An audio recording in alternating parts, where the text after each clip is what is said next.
Friends, welcome to story world Tamil. இன்னைக்கு கேட்க போகிற க்ரைம் ஸ்டோரியில் தொடர்ச்சியாக கொலைகள் நடக்குது. யார் செஞ்சாங்க, எப்படி செய்கிறாங்க, எதுக்கு செய்கிறாங்கன்றத இந்த கதைக்குள்ளே போய் நம்ம தெரிஞ்சுக்க போகிறோம். வாங்க. அத்தியாயம் 1. மலர்கள் நனைந்திருந்தன.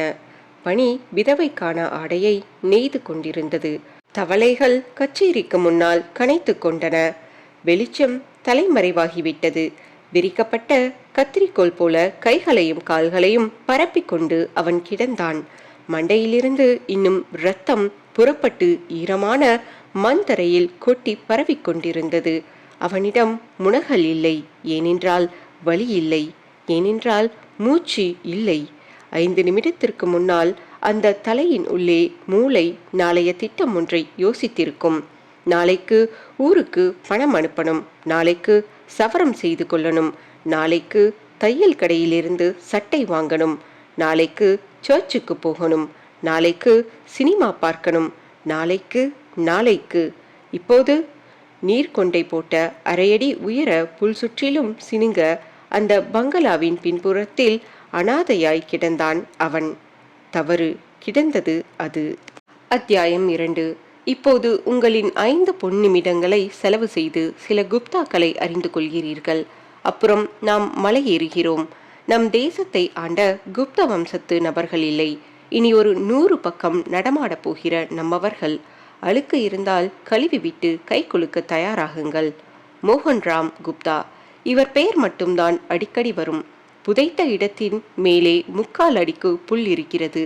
வாழ்ந்தபோது இவரது கால்களை ஒரு குதிரையின் இந்த பக்கத்திலும் அந்த பக்கத்திலும் தான் அதிகமாக பார்க்க முடியும். துப்பாக்கியை தூக்கி கொண்டு டொக் டொக் டொக் டொக் என்று குதிரையை விரட்டி போய் எல்லா பறவைகளையும் சுட முயற்சி செய்து ஆண்டுக்கு 2 தடவை வெற்றி பெற்றிருக்கிறார். இவரது பங்களாவில் கூடத்தின் ஓரத்தில் மாடிப்படி தொடங்கி 2 கிளைகளாக பிரிகிற இடத்தில் 10 அடிக்கு 3 அடி அளவில் உங்களை பார்த்து சிரிப்பார். அப்புறமாக கதவை தட்டிவிட்டு பங்களா உள்ளே போகலாம். கணேஷ் குப்தா. ஒட்டடை மாதிரி லேசாய் ஒரு தாடி இருக்கிறது. கண்களுக்கு அடியில் கருவளையங்கள் உண்டு. நீண்ட நாளாய் சீப்புக்கும் தலைக்கும் பேச்சுவார்த்தை இல்லை. பிடித்த பாடல் உலகே மாயம், வாழ்வே மாயம். போன ஆண்டு தீயை சுற்றி வந்து சேர்த்து கொண்ட ஐயா இவ்வளவா வைக்கப்படுவாங்க என்று முகத்தை மூடின கரங்களை பிரித்து இதழ்களில் தொட்டுக்கொண்ட மனைவியை 4ஆம் மாதமே ரயில் விபத்தில் பறிகொடுத்ததால் எனக்கும் உங்களுக்கும் கூட இந்த பாடல்தான் பிடிக்கும். சாய்வு நாற்காலியில் விழுந்து கொண்டு அறையின் மூளையை ஊடுருவி பார்த்து கொண்டிருக்கிற 28 வயது கணேஷ் குப்தாவை கலைக்க வேண்டாம். இன்னொரு சமயம் ஹலோ சொல்லிக் கொள்ளலாம். மாதேஸ்வர குப்தா. சிகரெட் பிடிப்பீர்களா சார்? அப்படியென்றால் பிராந்தி, விஸ்கி வகைகள் அவையெல்லாம் என்ன பழங்களா? பெண்களை சைட்டாவது அடிக்கிறதுண்டா சார்? சிவசிவா, பெண்களை கும்பிட வேண்டும் என்று முண்டாசு கட்டின பாரதியார் சொல்லியிருக்கிறார். தெரியுமோ? கேள்வி கேட்டது போதும், வெளியே போடா சின்ன பயலே. வெளியே வந்து விட்டீர்களா? இவர்தான் மாதேஸ்வர குப்தா. காலை எழுந்தவுடன் பூஜை, பின்பு கனிவு கொடுக்கும் நல்ல பூஜை, மாலை முழுவதும் பூஜை. இதை வழக்கப்படுத்தி கொண்ட குப்தா இவர் உங்களுக்கு அறிமுகப்படுத்தலாம் என்றால் பூஜை அறையில் கிணிகிணி என்று மணியடித்து கற்பூரம் காட்டிக் கொண்டிருக்கிறார். தற்போதைக்கு கன்னத்தில் போட்டுக்கொள்ளுங்கள். ஜெகநாத குப்தா. மேற்கொண்ட குப்தாவுக்கு தெரியாத அத்தனையும் இவனுக்கு 100 மடங்கு தெரியும். ஒரு சமயம் இனி சிகரெட் பிடிப்பதில்லை என்று முடிவு எடுத்து தொலைக்க அந்த சிகரெட் கம்பெனியின் முதலாளி கார் போட்டு கொண்டு வந்து என் தொழிற்சாலையையே இழுத்து மூட வேண்டிய நிலை ஏற்பட்டு இருக்கிறது என்று கெஞ்சிக் கொண்டதால் அந்த தீர்மானத்தை கைவிட்டான். காலி பிராந்தி பாட்டில்கள் விற்பனை செய்யும் பழனிசாமி இவன் அறையிலிருந்து பாட்டில் வாங்கியே சின்னதாய் வீடு ஒன்று கட்டியிருக்கிறான். டைரி கேலண்டரின் பின்புறம் மேசை மேலிருக்கும் துணி விரிப்பின் வெள்ளை பகுதி, இப்படி எங்கும் உங்களுக்கு விலாசங்கள், டெலிஃபோன் நம்பர்கள் கிடைக்கும். அறையில் ஒரு டெலிஃபோன் உண்டு. ஒலித்தால் எடுங்கள். என்ன ஜெகன், நேத்து வர்றதா சொல்லிட்டு வரவே இல்லையே என்று ஒரு பெட்டைக்கோழி சினுங்கும். வைத்து விடுங்கள். சந்திரகுப்தா. கார் டிரைவர் அப்போதுதான் பற்ற வைத்த பீடியை அவசரமாக எரிகிறான். ஏன்? சந்திரகுப்தா வருகிறான். அரட்டை அடித்து கொண்டிருந்த தொழிலாளர்கள் மும்மரமாக தேயிலை பறிக்கிறார்கள். ஏன்? தூரத்தில் சந்திரகுப்தாவின் ஜீப் வருகிறது. வண்டிக்கு பெட்ரோல் போடலாமாங்க? சந்திரகுப்தாவை கேட்டுக்கப்பா.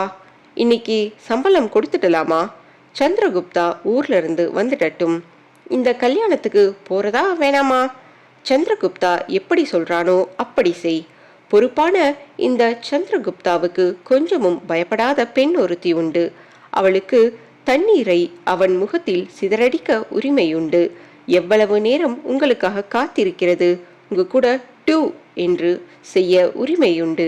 தடையில்லாமல் அவன் கனவுகளில் பிரவேசிக்க உரிமையுண்டு. இந்த கிளைக்கதை அப்புறமாய். திருமதி கௌரி மோகன்ராம் குப்தா, 52 வயதான திருமதி கௌரியை மிகச் சுலபமாக கற்பனை செய்து விடலாம். முன்தலையில் வெள்ளை ரேகைகள், கோல்டு ஃப்ரேம் கண்ணாடி, முதுகை சுற்றி வரும் சேலை தலைப்பு. திருமதி கௌரி 5 ஆண்டு முன்னால் வரையிலும் பிரபல எழுத்தாளர். இப்போது மற்றவர்களின் புத்தகங்களுக்கு மதிப்புரை எழுதி கொண்டு, கூட்டங்களுக்கு தலைமை தாங்கிக் கொண்டு, நாவல் போட்டிகளுக்கு நடுவராக இருந்து கொண்டு, இன்றைய இலக்கியம் எங்கே போய்க் கொண்டிருக்கிறது போன்ற தலைப்புகளில் வானொலியில் பேசிக்கொண்டு, இனி கணேஷ் குப்தா, மாதேஸ்வர குப்தா, ஜெகநாத குப்தா, சந்திரகுப்தா ஆகிய 4வரும் சகோதரர்கள். லேட் மோகன்ராம் குப்தாவின் பிள்ளைகள். எழுதியுள்ள வரிசைப்படி பிறந்தவர்கள். கணேஷ் குப்தாவுக்கு திருமணமாகி மனைவி இறந்து போக மற்றவர்களுக்கு இன்னும் திருமணம் ஆகவில்லை. தன் தாயுடன் இவர்கள் வசிப்பது நீலகிரி மாவட்டத்தில் உள்ள கேத்தியில். சொத்துக்கள் முழுக்க எஸ்டேட்கள் ஆகவும் பங்களாக்களாகவும் நிரம்பி வழிகிறது ஆகிய செய்திகளுடன் மலை ஏறுகிறோம். மலைப்பாதை ஆரம்பம். பொறுமையாக ஓட்டவும். வளைவுகளில் முந்தாதீர். காலம் மதிப்பானது, உயிர் அதைவிட மதிப்பானது. மலைகளின் ராணி ஊட்டிக்கு. சேரன் உங்களை வரவேற்கிறான். அந்த கார் தம் கட்டி ஏறிக்கொண்டிருந்தது. டேஷ்போர்டு அருகாக பச்சையாய் வினாடி சுத்தமாய் நேரம் இருந்தது. 7:31:42 வினாடி. காரின் விளக்குகள் பட்டு வளைவுகள் இருந்த போர்டில் சிகப்பாய் எச்சரித்தன. கருப்பு நிறத்தோடு தோழமையாகி போயிருந்த மரங்களில் அசைவு இல்லை. அடுத்த பத்தியில் மழை வரலாம் போலிருந்தது. மழை பெரிய பெரிய துளிகளாக மண்ணை அரைந்த மழையின் முன்னே காரின் வைப்பர்கள் விழா இல்லாமல் சரணடைந்தன. காரின் விளக்கு ஊசி முனை வளைவு 8 என்று படித்தது. அதை தாண்டி கொஞ்சம் சமத்தரையாய் பார்த்து கார் நிறுத்தப்பட்டு அவசர அவசரமாக கதவுகளின் கண்ணாடிகள் உயர்த்தப்பட்டன. டிரைவர் என்ஜினை அணைத்தான். உள்விளக்கை போட்டான். கண்ணாடிகளில் வளைந்து வளைந்து நீர் பாம்புகள் இறங்கிக் கொண்டிருந்தன. இன்னும் கொஞ்சம் முன்னாடியே கோயம்புத்தூர்ல இருந்து புறப்பட்டிருக்கலாம் பாஸ்கர் என்றார் கௌரி. போர்த்தியிருந்த சால்வையை கழுத்து அருகில் இன்னும் இறுக்கிக் கொண்டார். இப்ப நின்னுடும் மேடம். கைப்பையில் இருந்து புத்தகம் ஒன்றை எடுத்து உரையில் இருந்து கண்ணாடியை எடுத்து மாட்டிக்கொண்டு அடையாள அட்டை வைத்த பக்கத்தை திருப்பி படிக்கத் தொடங்கினார். 30 பக்கம் தாண்டிய பின் மழையின் உக்கிரம் குறைந்து இருந்தது. போயிடலாமா பாஸ்கர்? போயிடலாம் மேடம். கண்ணாடியின் உள்பக்கம் வியர்த்திருந்த நீர்பரப்புகளை துணியால் துடைத்துவிட்டு காரை கிளப்பினான் டிரைவர். திடீர் பிரேக் போட்டு மழை நின்றது. பின்னிருக்கையில் இருந்த கௌரி கண்ணாடியை இறக்கினார். வீசின காற்றில் குளிர் நிறைய இருந்தது. தூரத்தில் ஓவியம் போல தெரிந்த சின்ன சின்ன வீடுகளின் மேல் பனி தவழ்ந்து கொண்டிருந்தது. கௌரி புத்தகத்தை மூடி வைத்துவிட்டு 1000 தடவை அனுபவித்தாலும் ஒவ்வொரு முறையும் இனிமையை தருகிற மலைப்பாதை பயணத்தை ரசிக்கத் தொடங்கினார். இயற்கைக்கு மட்டும் வயது நகர்வதே இல்லை. நிமிடத்திற்கு நிமிடம் உற்சாகத்துடன் சட்டை மாற்றிக்கொள்கிறது. மலைகள் கம்பீரமானவை. மனிதனின் அகந்தையின் மண்டையில் லொட் என்று மௌனமாய் தட்டுபவை. கௌரியின் 75% கதைகளில் இந்த நீலகிரி மலைகள் நிச்சயம் இருக்கின்றன. சுகமோ சோகமோ மனதை வெகுவாக பாதித்துவிட்டால் கொஞ்சம் மாற்றங்களுடன் அவற்றை தம் வாசகர்களுக்கு சேர்த்து விடுவது கௌரியின் வழக்கம். கார் கேத்தி வந்து முக்கிய சாலையில் பிரிந்தது. சரிவில் இறங்கியது. தடிப்பாய் ஸ்வெட்டர் அணிந்த குல்லா வைத்த மனிதர்கள் அவசரமே இல்லாமல் நடந்து கொண்டிருந்தார்கள். கடைகள் மூடப்பட்டு கொண்டிருந்தன. பாலடாவுக்கு போகிற பஸ் ஒன்று அதன் டிரைவர் டீ குடித்துவிட்டு வருவதற்காக சொற்ப பயணிகளுடன் காத்திருந்தது. கார் சந்தடிகளை விலக்கிவிட்டு உள்ளாட பாதையில் ஓடியது. சாலையோர செடிகள் ஈரமாய் சிலுசிலுத்தன. யூக்கலிப்டஸ் வாசனையை ஏந்தி வந்தது தென்றல். அருகாக படுத்திருந்த நிலங்களில் பச்சை தேயிலை செடிகள் பொய்யாய் கருப்பாய் காட்சியளித்தன. சற்றைக்கெல்லாம் கார் போய் நின்ற அந்த பங்களாவிற்கு வெளிப்புற தோற்றத்தில் பகட்டை காட்டிக் கொள்கிற சாமர்த்தியம் இல்லை. முன்புற தோட்டம், காம்பவுண்ட் சுவர் கேட், கூர்கா போன்ற சமாச்சாரங்களை உதிர்த்துவிட்டு சாலையிலிருந்து இடதுபுறம் திரும்பினதுமே நின்று கொண்டிருந்தது. நீளமாய் போர்டிகோ இருந்தது. போர்த்தப்பட்ட ஃபியட் ஒன்று இருந்தது. போர்த்தப்பட்ட துணி நனைந்து போயிருந்தது. பங்களாவுக்கு அந்தாண்டை கை குலுக்குகிற தூரத்தில் கேரேஜ் இருந்தது. ஃபியட் அருகாக அம்பாசிடரை நிறுத்தினான் டிரைவர். பாஸ்கர், கேரேஜில் நிப்பாட்டிடு. பூட்டி சாவியை கொடுத்துட்டு நீ போ. காலையில அவசரமில்ல, மெதுவாவா. கௌரி இறங்கி கொண்டதும் மணி பார்த்தார். 8:40. வாசலில் அகலமான தேக்கு மரக்கதவுகள் உள்புறம் சாத்தியிருக்க கௌரி அழைப்பு மணியை அழுத்தினார். அதன் என்ற சினுங்கள் இங்கே துல்லியமாய் கேட்டது. போர்டிகோவின் மேல் படர்ந்திருந்த கொடிகள் ஓரங்களில் எட்டி பார்த்து சொட் சொட் என்று சிந்திக் கொண்டிருந்தன. மறுபடி அழுத்தினார். ஒரு நிமிடம் கழித்து கதவு திறந்தது. கையில்லாத ஸ்வெட்டர் அணிந்திருந்த மாதேஸ்வர குப்தாவின் கண்களில் தூக்கமும் நெற்றியில் உலர்ந்த சந்தனமும் இருந்தன. வாங்கம்மா என்று விட்டு பின் குறிப்பாக ஒரு கொட்டாவி விட்டான். என்ன மாது, நீ வந்து திறக்கிற? கோவிந்தா எங்கே போனான்? தெரியல, தூங்கி இருப்பான். மணி 9 கூட ஆகல. மாதேஸ்வரன் குனிந்து சூட்கேஸை எடுத்துக்கொண்டு உள்ளே நடந்தவாறு சொன்னான். வேலை எதுவும் இல்லை, பின்ன தூங்காம என்ன செய்வான்? நாளைக்கு ஊட்டியில ரேஸ் இருக்குன்னு இன்னைக்கே புறப்பட்டு பைக் எடுத்துக்கிட்டு ஜெகன் போயிட்டான். ஒரு மாறுதலா இருக்கும்னு சொல்லி கணேஷ் அண்ணாவையும் கூட அனுப்பி வச்சிட்டான் சந்துரு. எனக்கு போர் அடிச்சுது, தூங்கிட்டேன். சந்துரு எங்க? யாரையோ பார்க்கணும்னு ஸ்டேஷன் வரைக்கும் போயிருக்கான். இப்ப வந்துடுவான். மீட்டிங் நல்லா இருந்துச்சாமா? தொட்டதையெல்லாம் ஆபாசம் ஆபாசம்னு குதிக்கிறாங்க. அப்படி கண்டிச்சு பேசின ஒருத்தி லோஹிப் கட்டியிருந்தா. டிரைவர் உள்ளே வந்து, மேடம் சாவி என்று ட்ரே மேல் வைத்துவிட்டு போனான். அவன் போனதும் வாசல் கதவை தாழிட்டு விட்டு வந்தான் மாதேஸ்வரன். சாம்பல் நிறத்தில் ஜிப்பா அணிந்திருந்தான். அந்த கூடம் தரை முழுக்க பூ பூவாய் சலவை கற்கள் பதிந்திருந்தன. கணப்பு ஓரத்தில் இருந்தது. கௌரி சோபாவில் அமர்ந்தார். கோவிந்தாவை எழுப்பேன், டீ போட சொல்லலாம். மாதேஸ்வர குப்தா சமையலறை நோக்கி நடந்தான். சமையலறை அருகே ஸ்டோர் ரூமிற்குள் பிளைவுட் தடுப்புக்கு அந்த பக்கம் கோவிந்தாவின் ஏரியா. முதுகில் எம்ஜிஆர் படம் ஒட்டின கையகல கண்ணாடியை மாட்டி வைத்திருப்பான். தீர்ந்து போகிற நிலையில் ஒரு பவுடர் டப்பா, சின்ன சின்ன தகர டப்பாக்களில் விபூதி, குங்குமம், குறுக்கே கட்டின நைலான் கயிறில் ஒரு வேட்டி தொங்கும். ஒரு வேட்டி இடுப்பில் இருக்கும். நாளைக்கு இது அங்கே, அது இங்கே. சுவரின் ஓரமாக ஜின்னா காலத்து ட்ரங்க் பெட்டி. கோவிந்தாவின் சொத்து கணக்கு இதுதான். மாது சமையலறைக்குள் நுழைந்து ஸ்டோர் ரூமிற்கு வந்தான். சுவரில் தடவி சுவிட்சை போட்டுக்கொண்டே கோவிந்தா என்றான். பதில் இல்லை. பிளைவுட் தடுப்பிற்கு அந்த பக்கம் எட்டி பார்த்தான். பாய் இருந்தது, தலையணை இருந்தது. கோவிந்தா எங்கே போன? மாது வெளியே வந்த பின் நடை அருகே எட்டி பார்த்தான். பாத்ரூமில் விளக்கு எரிகிறதா என்று. இல்லை. கொல்லைப்புற கதவின் தாளை பார்த்தான். திறந்திருந்தது. இந்த நேரத்துல என்ன செய்யறான்? கதவை திறந்தான் மாது.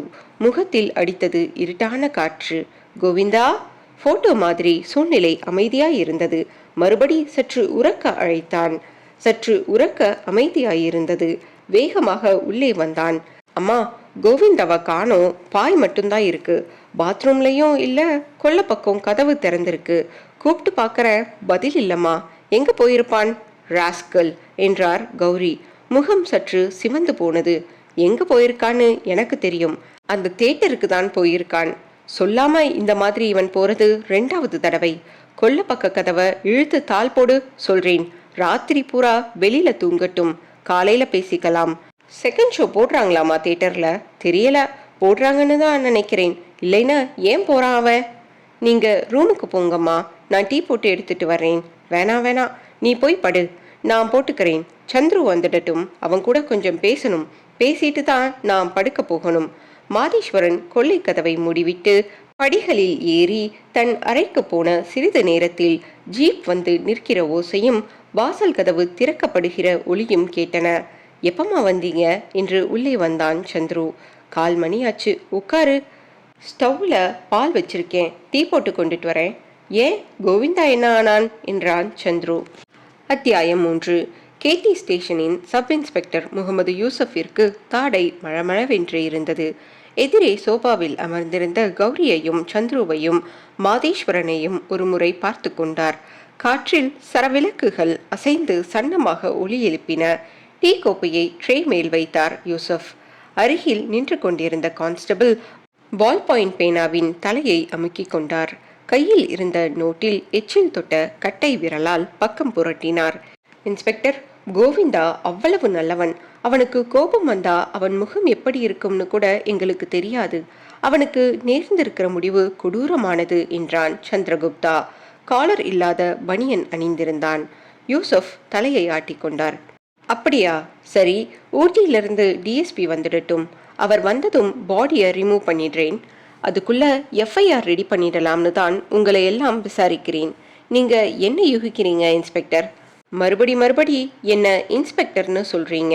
சாரி, நான் சப் இன்ஸ்பெக்டர் தான். சரி, என் யூகம்னு இன்னும் சரியா ஒரு வட்டத்துக்கு வர முடியல. ஆள் செத்து 3 மணி நேரத்துக்கு மேல ஆச்சு.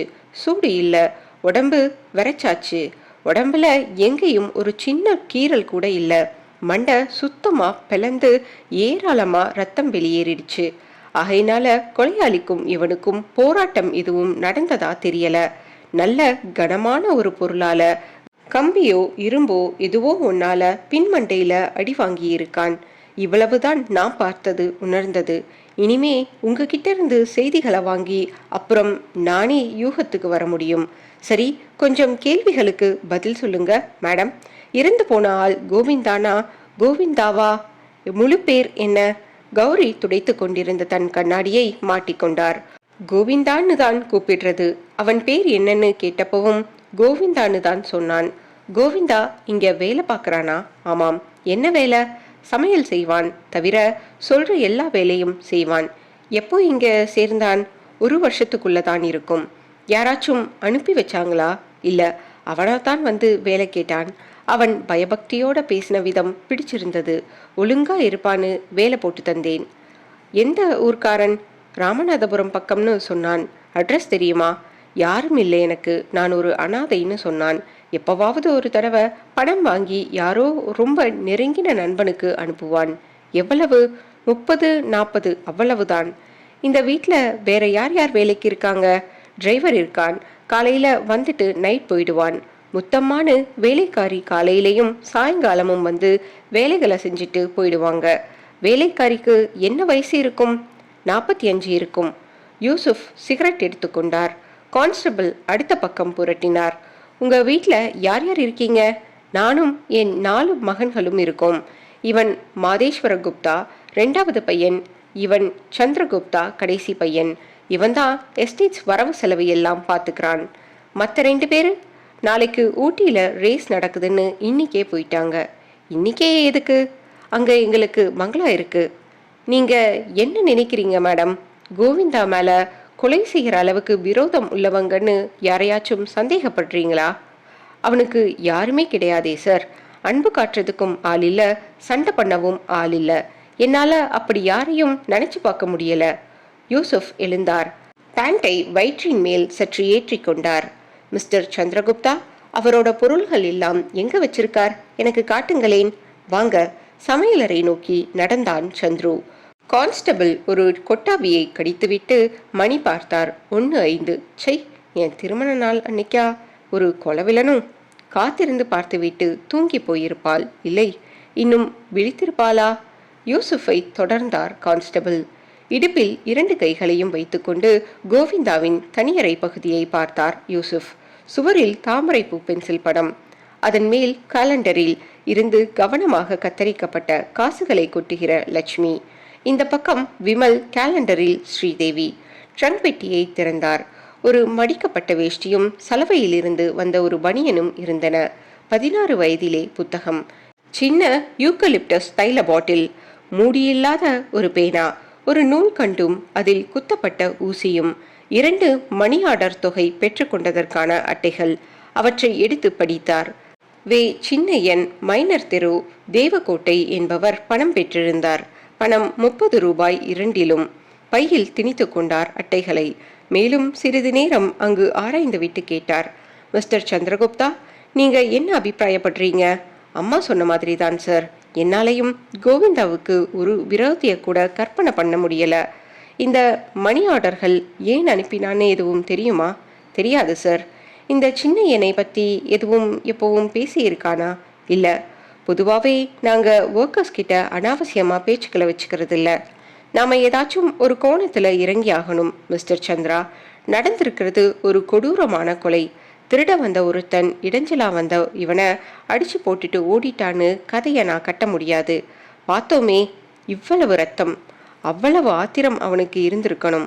அவன் யாரு? எதுக்காக இந்த உச்சமான தண்டனை? இந்த 2 கேள்விகள் எங்களை அலைக்கழிச்சிடும்.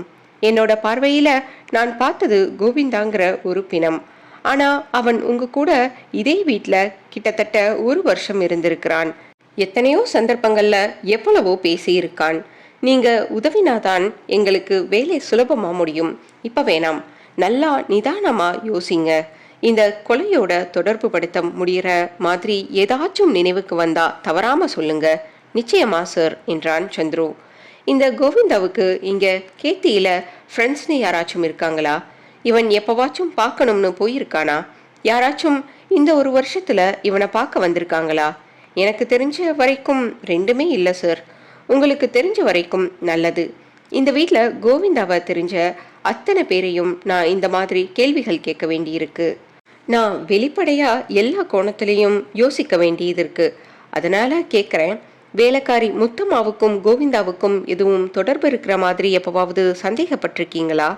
மை காட், முத்தம்மாவுக்கு கல்யாணம் பண்ணிக்கிற வயசுல ஒரு பொண்ணு இருக்கா சார்? ரைட். அப்போ அந்த பொண்ணுக்கும் கோவிந்தாவுக்கும்? சாரி, எனக்கு தெரியாது. இந்த வீட்டில் கோவிந்தா, முத்தம்மா டிரைவர் பேர் என்ன? பாஸ்கர். பாஸ்கர் இவங்களை தவிர வேற யார் வந்து போறாங்க? எஸ்டேட் மேனேஜர் வசந்தகுமார் வருவாரு தினம். பின்பக்கம் தோட்டம் இருக்கு, அதை பார்த்துக்கிறதுக்கு வாரத்துக்கு 2 தடவை எஸ்டேட் ஒர்க்கர்ஸ் யாரையாச்சும் அனுப்புவோம். அல்லா, நான் சந்திக்க வேண்டிய நபர்கள் நிறைய இருக்கும் போல. எஸ்டேட் வரவு செலவுகள் பார்க்க நீங்க தனியா ஆஃபீஸ் வச்சிருக்கீங்களா? ஆமா, எங்க நர்சரிக்கு பக்கத்திலேயே ஷெட் போட்டு சின்ன ஆஃபீஸ், 2 கிளர்க்ஸ், ஒரு டைபிஸ்ட், அஃப்கோர்ஸ் ஆல்ரவுண்டர் வசந்தகுமார். சமையலறையிலிருந்து மறுபடி கூடத்துக்கு வந்தார்கள். சோபாவில் அமர்ந்து கொண்டு, உங்க பேர் என்ன சொன்னீங்க என்றார் மாதேஸ்வர குப்தா.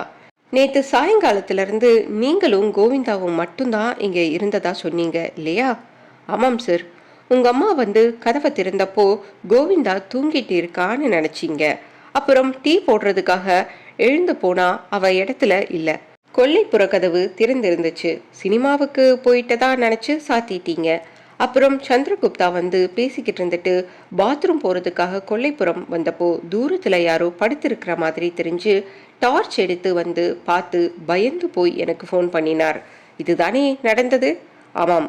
2:15 மணிக்கு பங்களா வாசலில் ஜீப் வந்து நின்றது.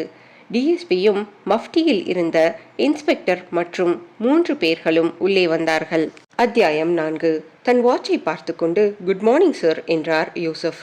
ஒரு கொலையோட விடிஞ்சிருக்கு இந்த மார்னிங், எனக்கு எப்படி குட் மார்னிங் ஆகும் என்று சிரித்தார் டிஎஸ்பி. ஒரு பல் தங்கப்பல். லவுடில் கிட்ட பேஞ்ச மலையில ஒரு பெரிய மரம் சாஞ்சு கிடக்கு. அதை நகர்த்தி போட்டுட்டு வர்றதுல லேட் ஆயிடுச்சு. வெல் யூசப், உறுதி பண்ணிட்டீங்களா? ஆள் இறந்துட்டானா என்றார் இன்ஸ்பெக்டர் ஜோசப். மலையில நனைஞ்சதுல உடம்பு ஊறி போய் கொஞ்சம் உப்பி கூட போயிடுச்சு சார். இப்போ மழை இல்லை, சட்டுன்னு பார்த்துட்டு ஊட்டிக்கு அனுப்பிடலாம். ஆம்புலன்ஸ் கிடைக்கல, என்கேஜ்டு, ஜீப்பில் வச்சே அனுப்ப வேண்டியதுதான். என்ன பேர் சொன்னீங்க என்றார் டிஎஸ்பி. கோவிந்தா. இந்து என்றார் அந்த கிறிஸ்தவ டிஎஸ்பி. கேமராவில் ஃப்ளாஷ் யூனிட்டை பொருத்தி ஒரு முறை கிளிக் செய்து பார்த்து கொண்டு தயாரானார் புகைப்படக்காரர். இவங்க மிஸ்ஸஸ் மோகன்ராம் குப்தா என்றார் யூசப். வணக்கம். கேத்தியில வாழ்ற ரொம்ப கொஞ்சம் இந்துக்களில ஒரு குடும்பம் பூர்வீகமே இங்கதான். ஆமாம், உங்களை எல்லாம் விசாரிக்கிறேன். அதுக்கு முன்னாடி பாடியை டிஸ்போஸ் பண்ணிட்டு வந்துடுறேன். வாங்க யூசப் என்றார் டிஎஸ்பி இமானுவேல் ராஜ். பாடி கிட்ட 2 கான்ஸ்டபிள்களை நிறுத்தி வச்சிருக்கேன். வெளிச்சம் பத்தல. 2 பெட்ரோமாக்ஸ் எடுத்துட்டு வந்தோம்.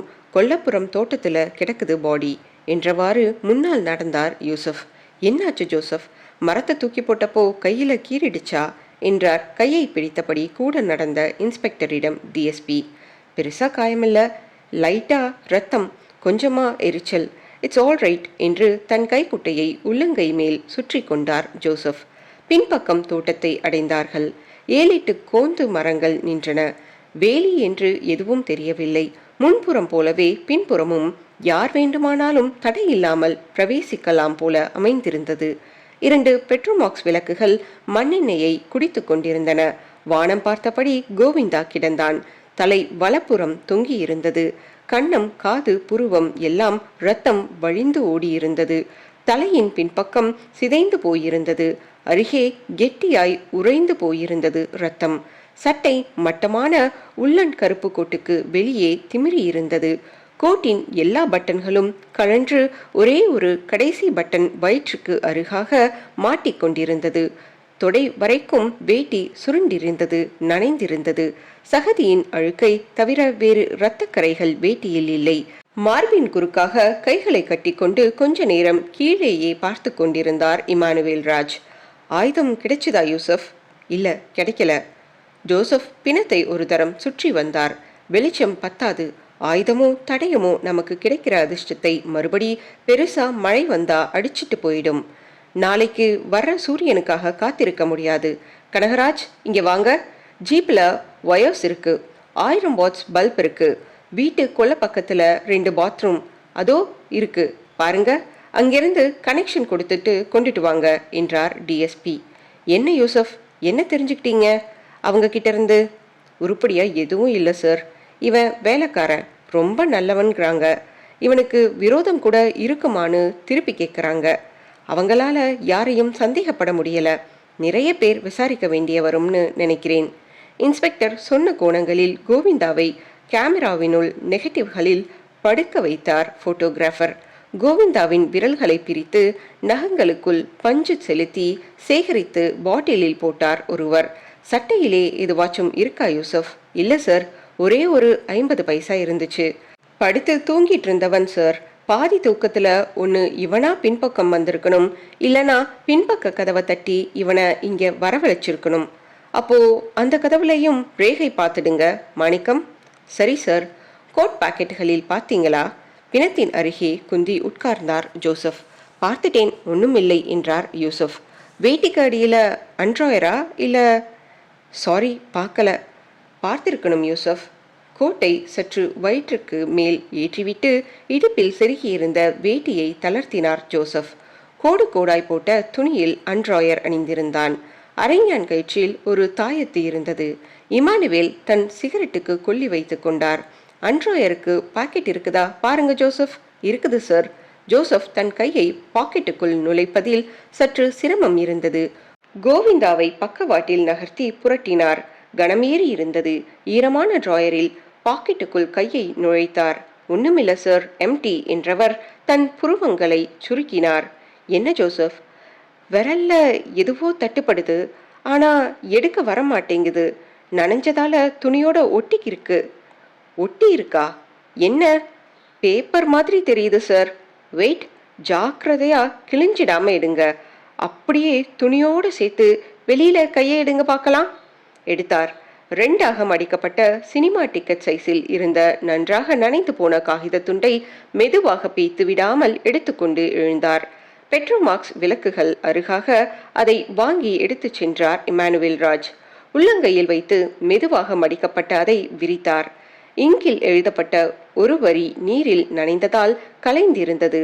ஆனாலும் படிக்க முடிந்தது. இது முன்னுரை. காகிதத்தின் பின்பக்கம் புரட்டி பார்த்தார். எதுவும் இல்லை.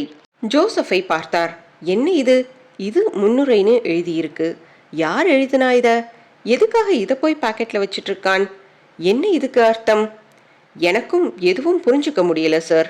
ஜோசப், எப்பவுமே எனக்கு புதிர்கள் பிடிக்கிறதில்ல. முதல்ல இந்த பாயிண்டை எனக்கு கிளியர் பண்ணி கொடுங்க என்று அந்த நனைந்த பேப்பரை நீட்டினார் இமானுவேல் ராஜ். தட்ட மறந்த சிகரெட் சாம்பல் அதுவாக உதிர்ந்தது. இப்போது மிக வெளிச்சத்தில் இறந்து கிடந்தான் கோவிந்தா. அத்தியாயம் 5. பாத்ரூமில் இருந்து வெளிப்பட்டவுடன் பேண்டை தேடி அணிந்து கொண்டான். என் சட்டை எங்க? காக்கா தூக்கிட்டு போயிடுச்சு. போர்வைக்கு அடியில் இருந்து பதில் வந்தது. விளையாடாத ஜூலி, நேரம் பார் 2 ஆச்சு. இனிமே நான் போய் தூங்கணும். காலையில சீக்கிரம் எழுந்திருச்சு பேப்பர்களில் டிப்ஸ் திரட்டணும், கணக்கு போடணும். முதல் நாள் மழை பெஞ்ச ட்ரிபிள் ஆஷ் குட்டிக்கு அலர்ஜி. இன்னைக்குன்னு பார்த்து எப்படி மழை பாரு. நாளைக்கு என்ன பண்ண போகுதோ என் செல்லம். யாரு? குதிரைதான். பெங்களூர்ல போன மாதம் இப்படித்தான் முதல் நாள் மழை. மறுநாள் காலை வாரி விட்டுடுச்சு. ராஜ்பாபு ரொம்ப எக்ஸ்பர்ட் இதுல. அவரை கன்சல்ட் பண்ணணும். மனுஷன் குதிரையோட ஃபேமிலி டாக்டரை எல்லாம் போய் பார்த்து பேசி கணக்கு போடுவார். சட்டையை கொடு என்றான் ஜெகன். கலட்டிக்கோங்க என்றாள் ஜூலி. போர்வையை நீக்கினாள். இவனது சட்டையை அணிந்திருந்தாள். சட்டையை மட்டும் அணிந்திருந்தாள். நாட்டி என்று கட்டிலை நெருங்கி அருகில் அமர்ந்து பட்டன்களை கலற்றினான். கலற்றிவிட்டு கண்களை இமைப்பதை ஒத்தி போட்டான். லேட்டானாலும் பரவாயில்லை ஜூலி என்று மறுபடி அணைத்து கொண்டான். தன் உதட்டின் ரேகைகளை பல இடங்களிலும் பதித்தான். கையை நீட்டி விளக்கை அணைத்தாள் ஜூலி. டேக் நம்பர் 2 என்றாள். ஸ்டார்ட் ஆக்ஷன் என்றான் ஜெகன். நடித்தான். அப்புறம் கட் என்றாள். லைட்ஸ் ஆன் என்றான். மறுபடி பேண்ட் அணிந்து கொண்டான். பேண்ட் பையில் இருந்து 400 ரூபாய் தாள்களை உருவினான். அவற்றால் அவளின் மானத்தை காத்தான். ஜூலி, மறுபடியும் நான் ஃபோன் பண்றப்ப எந்த என்கேஜ்மெண்டா இருந்தாலும் கேன்சல் பண்ணிட்டு வந்துடணும். ஓகே? ஓகே ஜெகன். சட்டையை அணிந்து கொண்டு ஸ்வெட்டரை போட்டுக்கொண்டான். தலையில் ஸ்கார்ஃப் கட்டிக்கொண்டான். கலற்றி வைத்திருந்த கடிகாரத்தை கட்டிக்கொண்டான். ட்ரே மேல் இருந்த கிளாஸில் பாதி திரவம் இருந்தது. எழுந்து மடமடவென்று குடித்துவிட்டு ஷூக்களை அணிந்து கொண்டான். புறப்படும் முன் கேட்டான். இது 2ல 1 சொல்லு ஜூலி. ட்ரிபிள் ஆஷ் டாப் டக்கர். இது டாப் டக்கர். வின் பண்ணினா பாதி பணம் உனக்கு தான். நிச்சயமா? நிச்சயமா. வரட்டா? ரூம் பில் நான் செட்டில் பண்ணிடுறேன். Good night. லாட்ஜின் அறையை விட்டு வெளியே வந்தான். அத்தனை உடையையும் மீறி ராத்திரி குளிர் அறைந்தது. சாலையில் இறங்கி தன் பங்களாவை நோக்கி நடந்தான். பங்களாவுக்கு வந்து சாவி எடுத்து கதவில் பொருத்தி திறந்து உள்ளே வந்தான். அப்போது அடித்த டெலிஃபோனை ஆச்சரியமாய் பார்த்துவிட்டு அணுகினான் ஜெகன். Hello, Jagan here. ஜெகநாத் குப்தாவா என்று ஆண் குரல். Call from Ketti. Hello mister Jagannath Gupta, தொந்தரவு பண்ணுறதுக்கு மன்னிக்கணும். பரவாயில்ல, யார் நீங்க? Ketti police station sub inspector Yusuf பேசுகிறேன். உங்கள் வீட்டில் இருந்து. எங்கள் வீட்டில் இருந்தா? என்ன என்ன ஆச்சு? ஒன்றும் புரியலையே. என்ன ஆச்சு? பதறாதீங்க. உங்கள் வீட்டில் வேலை செய்கிற கோவிந்தாவை யாரோ கொலை பண்ணியிருக்காங்க. டிஎஸ்பி வந்திருக்காரு. பாடியை இப்போ தான் ஊட்டி ஜிஹெச்க்கு அனுப்பி வச்சோம். இன்வெஸ்டிகேஷன் நடக்குது. நாளைக்கு காலையில் சீக்கிரமாக புறப்பட்டு வரணும். நீங்கள் உங்களையும் விசாரிக்க வேண்டியிருக்கு. மிஸ்டர் கணேஷ் குப்தா உங்களோட தானே இருக்கார்? ஆமாம். கோவிந்தாவை கொலை பண்ணியிருக்காங்களா? கொலைதானா? Are you sure? எனக்கு ஒரே குழப்பமாக இருக்கு. அவனை கொலை பண்ணுற அளவுக்கு யாரு? My god! ஏன்? இதெல்லாம் தான் நாங்கள் கண்டுபிடிக்கணும் சார். அதுக்கு உங்கள் உதவி தேவைப்படுது. பிரதரை அழைச்சிட்டு வந்துடுறீங்களா? நிச்சயமா. காலையில் 8 மணிக்குள்ளே வந்துடுறோம். தேங்க்ஸ். மேலோட்டமாக சொல்லுங்க. உங்களால் யாரையாச்சும் சந்தேகப்பட முடியுதா மிஸ்டர் ஜெகன்? நிச்சயமாக முடியலை. இன்னும் கொலைங்கிறதையே நம்ப முடியலை. ரைட், காலையில் பார்க்கலாம். குட் நைட்னு சொல்கிறது அபத்தம் இல்லை. ஃபோன் எதிர்முனையில் வைக்கப்பட்டது. அவசரமாக அண்ணனின் அறைக்குள் வந்து பார்த்தான். கணேஷ் குப்தா உறங்கிக் கொண்டிருந்தார். எழுப்ப வேண்டாம், காலையில் சொல்லிக் கொள்ளலாம் என்று தன் அறைக்கு சென்று படுத்த ஜெகனுக்கு இப்போது சுத்தமாய் போதை இல்லை, தூக்கமும் இல்லை. அத்தியாயம் 6. வசந்தகுமார் தாடி வைத்திருந்தான். முகத்துக்கு பொருந்தாத வகையில் திக் ஃப்ரேமில் கண்ணாடி அணிந்திருந்தான். கன்னங்கள் ஒட்டி போயிருந்தன. கஞ்சா அடிப்பவன் போல தெரிந்தான். தூய வெள்ளையில் முழுக்கை சட்டை அணிந்திருந்தான். காலர் அருகில் உள்ளே தவிர அத்தனை பட்டன்களையும் போட்டிருந்தான். மேசை மேல் இருந்த காந்த துண்டிலிருந்து குண்டூசியை எடுத்து பின் அதை ஒட்டி கொள்ள செய்து கொண்டே பேசினான். ஆமா இன்ஸ்பெக்டர், நான் பங்களாவுக்கு அடிக்கடி போறவன். கோவிந்தாவை தெரியுமா இல்லையா? நான் போறப்போ வர்றப்போ 2 வார்த்தை பேசுறதோட சரி. சரி மிஸ்டர் வசந்தகுமார், நீங்க என்ன நினைக்கிறீங்க? எதை பத்தி? கோவிந்தாவுக்கு நேர்ந்திருக்கிற முடிவை பத்தித்தான். கொடுமை சார். ரொம்ப நல்ல மாதிரி ஆள் அவன். நீங்க யாரையாச்சும் சந்தேகப்படுறீங்களா? சாரி சார், அவனோட பழக்க வழக்கங்கள், அவன் யாரோட தொடர்பு வச்சிருக்கான், இப்படி இதெல்லாம் எனக்கு தெரியாது. அதனால என்னால் யார் மேலேயும் சந்தேகப்பட முடியல. கோவிந்தா இங்கே ஆஃபீஸுக்கு வந்திருக்கானா? 2 தடவையோ 3 தடவையோ வந்திருக்கான். எதுக்காக? ஓனர் எதுவும் தகவல் சொல்லி அனுப்புனா அதை சொல்ல வந்திருக்கான். ஜோசப் சைடில் திரும்பி டைப் அடித்துக் கொண்டிருந்த பெண்ணை பார்த்தார். அவளுக்கு அருகில் 45 வயதில் ஒருவர் பென்சில் சீவிக் கொண்டிருந்தார். மடி மீது வைத்திருந்த பேடின் மேல் நிறைய தடியான புத்தகங்களை திறந்து வைத்திருந்தார். 3 பேர்தானா இந்த ஆபீஸ்ல? உங்களுக்கு டீ வாங்க போயிருக்கிற கந்தசாமியோட சேர்த்தா 4 பேர். சார், கேட்கலாமான்னு தெரியல, இருந்தாலும் தெரிஞ்சுக்க விரும்புகிறேன். விசாரணைய ஆரம்பிச்சிட்டீங்களா? இதுவரைக்கும் ஏதாவது துப்பு கிடைச்சிருக்கா சார்? இதுவரைக்கும் இல்லை. சம்பவம் நேத்து நடந்தது. இன்னும் முழுசா 24 மணி நேரம் கூட ஆகல. அதுக்குள்ள எப்படி கேஸ் டெவலப் ஆகும்? நீங்க பங்களாவுக்கு போறப்போ கோவிந்தாவோட என்ன பேசுவீங்க? சின்னையா இருக்காரா பாரு, ஊர்ல இருந்து எப்போ வருவார், இந்த மாதிரி தான். கோவிந்தா தன்னை பத்தி பர்சனலா எதுவும் சொல்லி இருக்கானா உங்ககிட்ட? இல்ல என்று வசந்தகுமார் ஒரு தடவை சொன்னான் என்றான். கண்கள் மலர என்ன என்றார் ஜோசப். ஒரு சமயம் என் வீட்டுக்கிட்ட கோவிந்தாவை சந்திச்சேன். 2 பேரும் பங்களாவுக்கு நடந்து வந்தோம். அப்போ சாதாரணமா கேட்டேன், ஏன் கோவிந்தா, உனக்கு கல்யாணமாச்சான்னு. கொஞ்சம் தயங்கிட்டு 6 மாசம் அவ கூட வாழ்ந்தேன். அப்புறம் அந்த திருட்டு கழுத எவன் கூடயோ ஓடி போயிட்டா. தேடி பார்த்தேன், இடத்த தெரிஞ்சுக்க முடியல. கை கழுவிட்டேன். அப்புறம்தான் இங்க வந்து சேர்ந்தேன்னு சொன்னான். அப்புறம் நாங்க ஒன்றும் பேசாம நடந்தோம். இந்த விஷயம் உங்களுக்கு உதவியா இருக்குமா இன்ஸ்பெக்டர்? நிச்சயமா. ஒவ்வொரு சந்தேகத்துக்குரிய சம்பவங்களையும் நாங்க தேடி பார்த்தாகணும். கோவிந்தா கூட எஸ்டேட் தொழிலாளர் யாராவது பழகி இருப்பாங்க, அவங்கள விசாரிக்கணும். நீங்க அவங்க எல்லாத்தையும் காட்டணும். நான் கான்ஸ்டபிளை அனுப்புறேன். நிச்சயம் செய்கிறேன். எங்க எஸ்டேட்டுக்குன்னு நிரந்தரமா இருக்கிறவங்க ஒரு 15-20 பேர் தான். மற்றவங்க எல்லாம் அப்பப்போ கிடைக்கிறவங்களை தினக்கூலிக்கு வேலைக்கு வச்சுக்குவோம். ஜோசப் எழுந்தார். உங்க வீடு எங்க இருக்கு? பக்கம்தான், இளநெல்லி போற பாதையில இருக்கு. உங்க வீட்டு அட்ரஸ குறிச்சுத்தாங்க. அத்தியாயம் 7. அந்த மரம் நிறைய நிழல் விரித்து வைத்திருந்தது. நிழலில் பழுத்த இலைகள் படுத்திருந்தன. கோணலாய் வீசியது மாலை வெளிச்சம். அவள் காத்திருந்தாள். முந்தானையின் முனையில் முடிச்சு போட்டு அதை அவிழ்த்து கொண்டிருந்தாள்.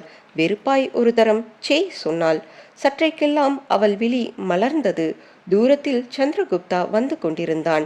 இன்னும் அவன் இவளை பார்க்கவில்லை. யாதலால் சட்டென்று அருகில் இருந்த இன்னொரு பெரிய மரத்திற்கு பின்னால் ஓடி மறைந்து கொண்டாள். சந்திரகுப்தா அந்த இடத்திற்கு வந்து சுற்றுமுற்றும் தேடினான். பின் கைகளை கட்டிக்கொண்டு காத்திருந்தான். அவன் முதுகின் மேல் ஒரு சிறு கல் வந்து விழுந்தது. முதலையே வந்துட்டியா என்று திரும்பினான். மரத்தை விட்டு வெளியில் வந்தாலும் அவன் பக்கம் பார்க்காமல் வேறு திசையை பார்த்து கொண்டு விரைப்பாக நின்றாள். சிரித்துக்கொண்டே அவளை நெருங்கினான். ஏன் ரூபா, கோபமாக்கும்? பின்ன 1/2 மணி ஆச்சு நான் வந்து. உனக்கு இன்னும் விஷயம் தெரியாதுன்னு நினைக்கிறேன். நேற்று ராத்திரி எங்க பங்களால வேலை பார்க்குற கோவிந்தாவை யாரோ கொன்னுட்டாங்க. ராத்திரியிலிருந்து தூக்கம் இல்லை. போலீஸ் வந்து விசாரிச்சு பரபரப்பு.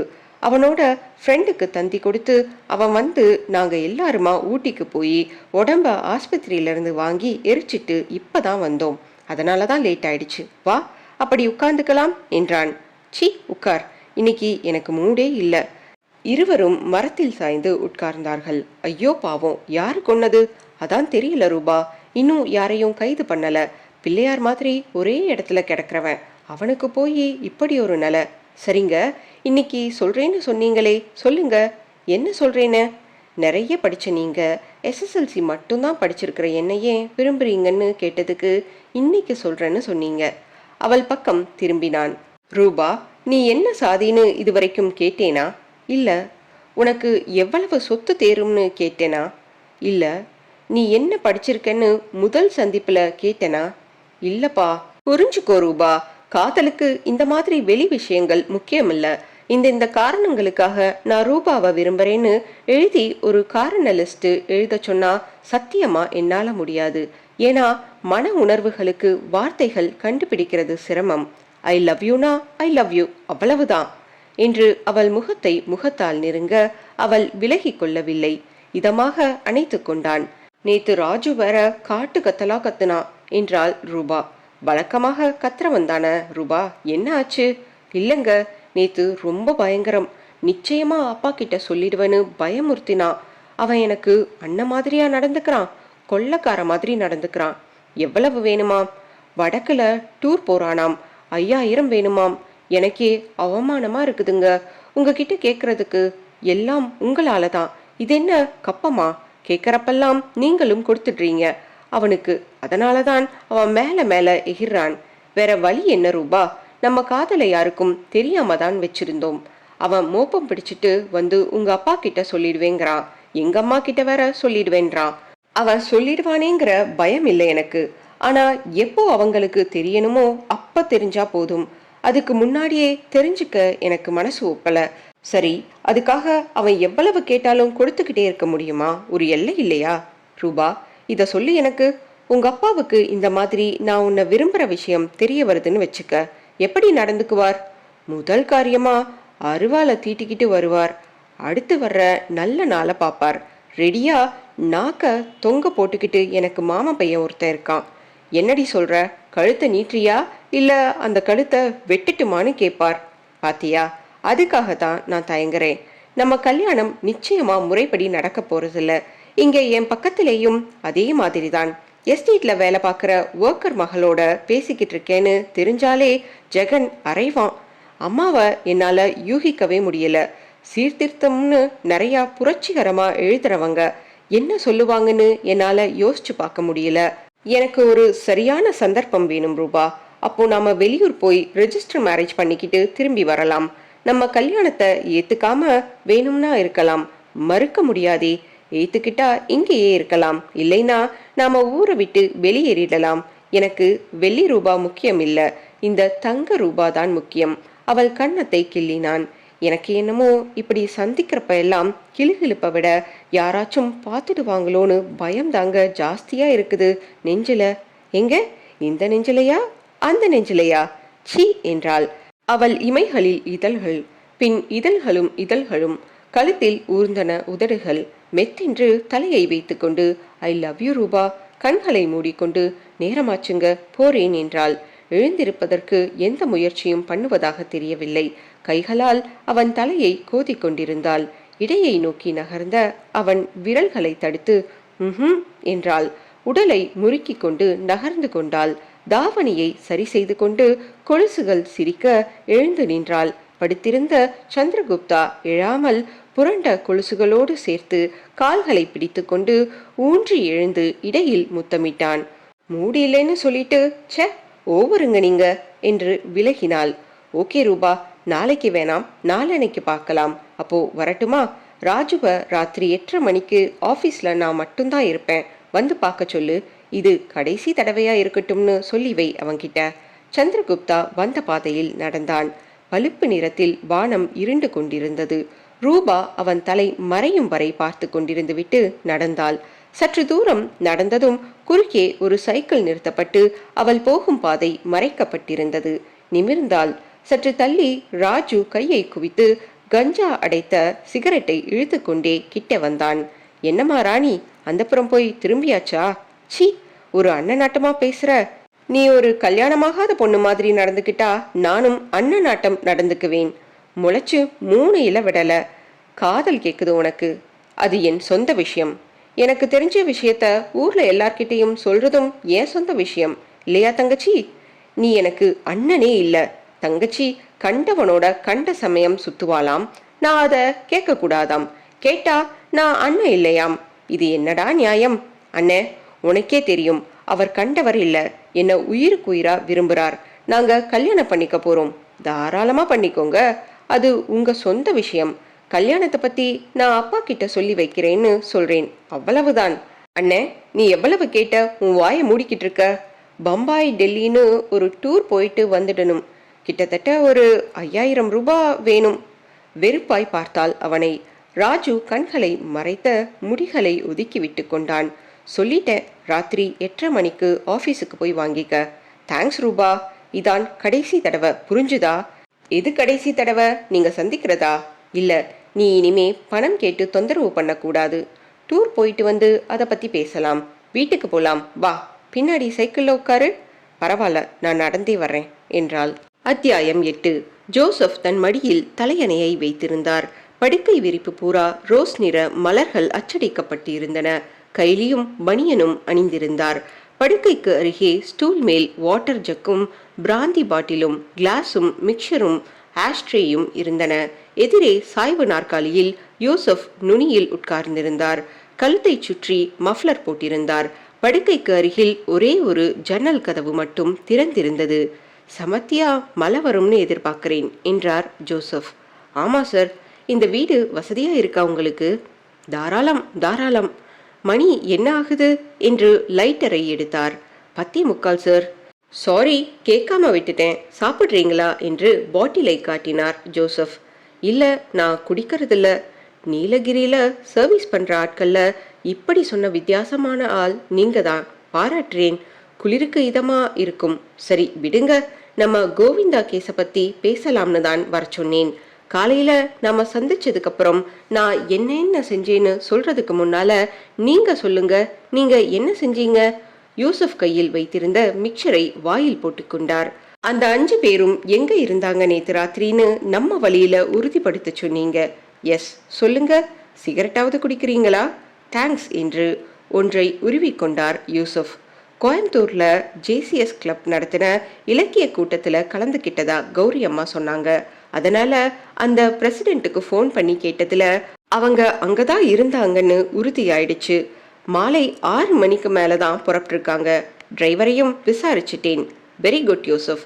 கௌரி அம்மாவை குற்ற வட்டத்திலிருந்து தூக்கி தனியா வச்சிடலாம். அப்புறம் ஊட்டி போனேன். அங்க இவங்களுக்கு சொந்தமான பங்களாவில் ஒரு வேலைக்காரன் இருந்தான். அவன்கிட்ட கணேஷ் குப்தாவும் ஜெகன் குப்தாவும் அங்க வந்தது உண்மையான்னு கேட்டேன். இதுக்காக நீங்க ஊட்டி போயிருக்க தேவையில்லை யூசுப்.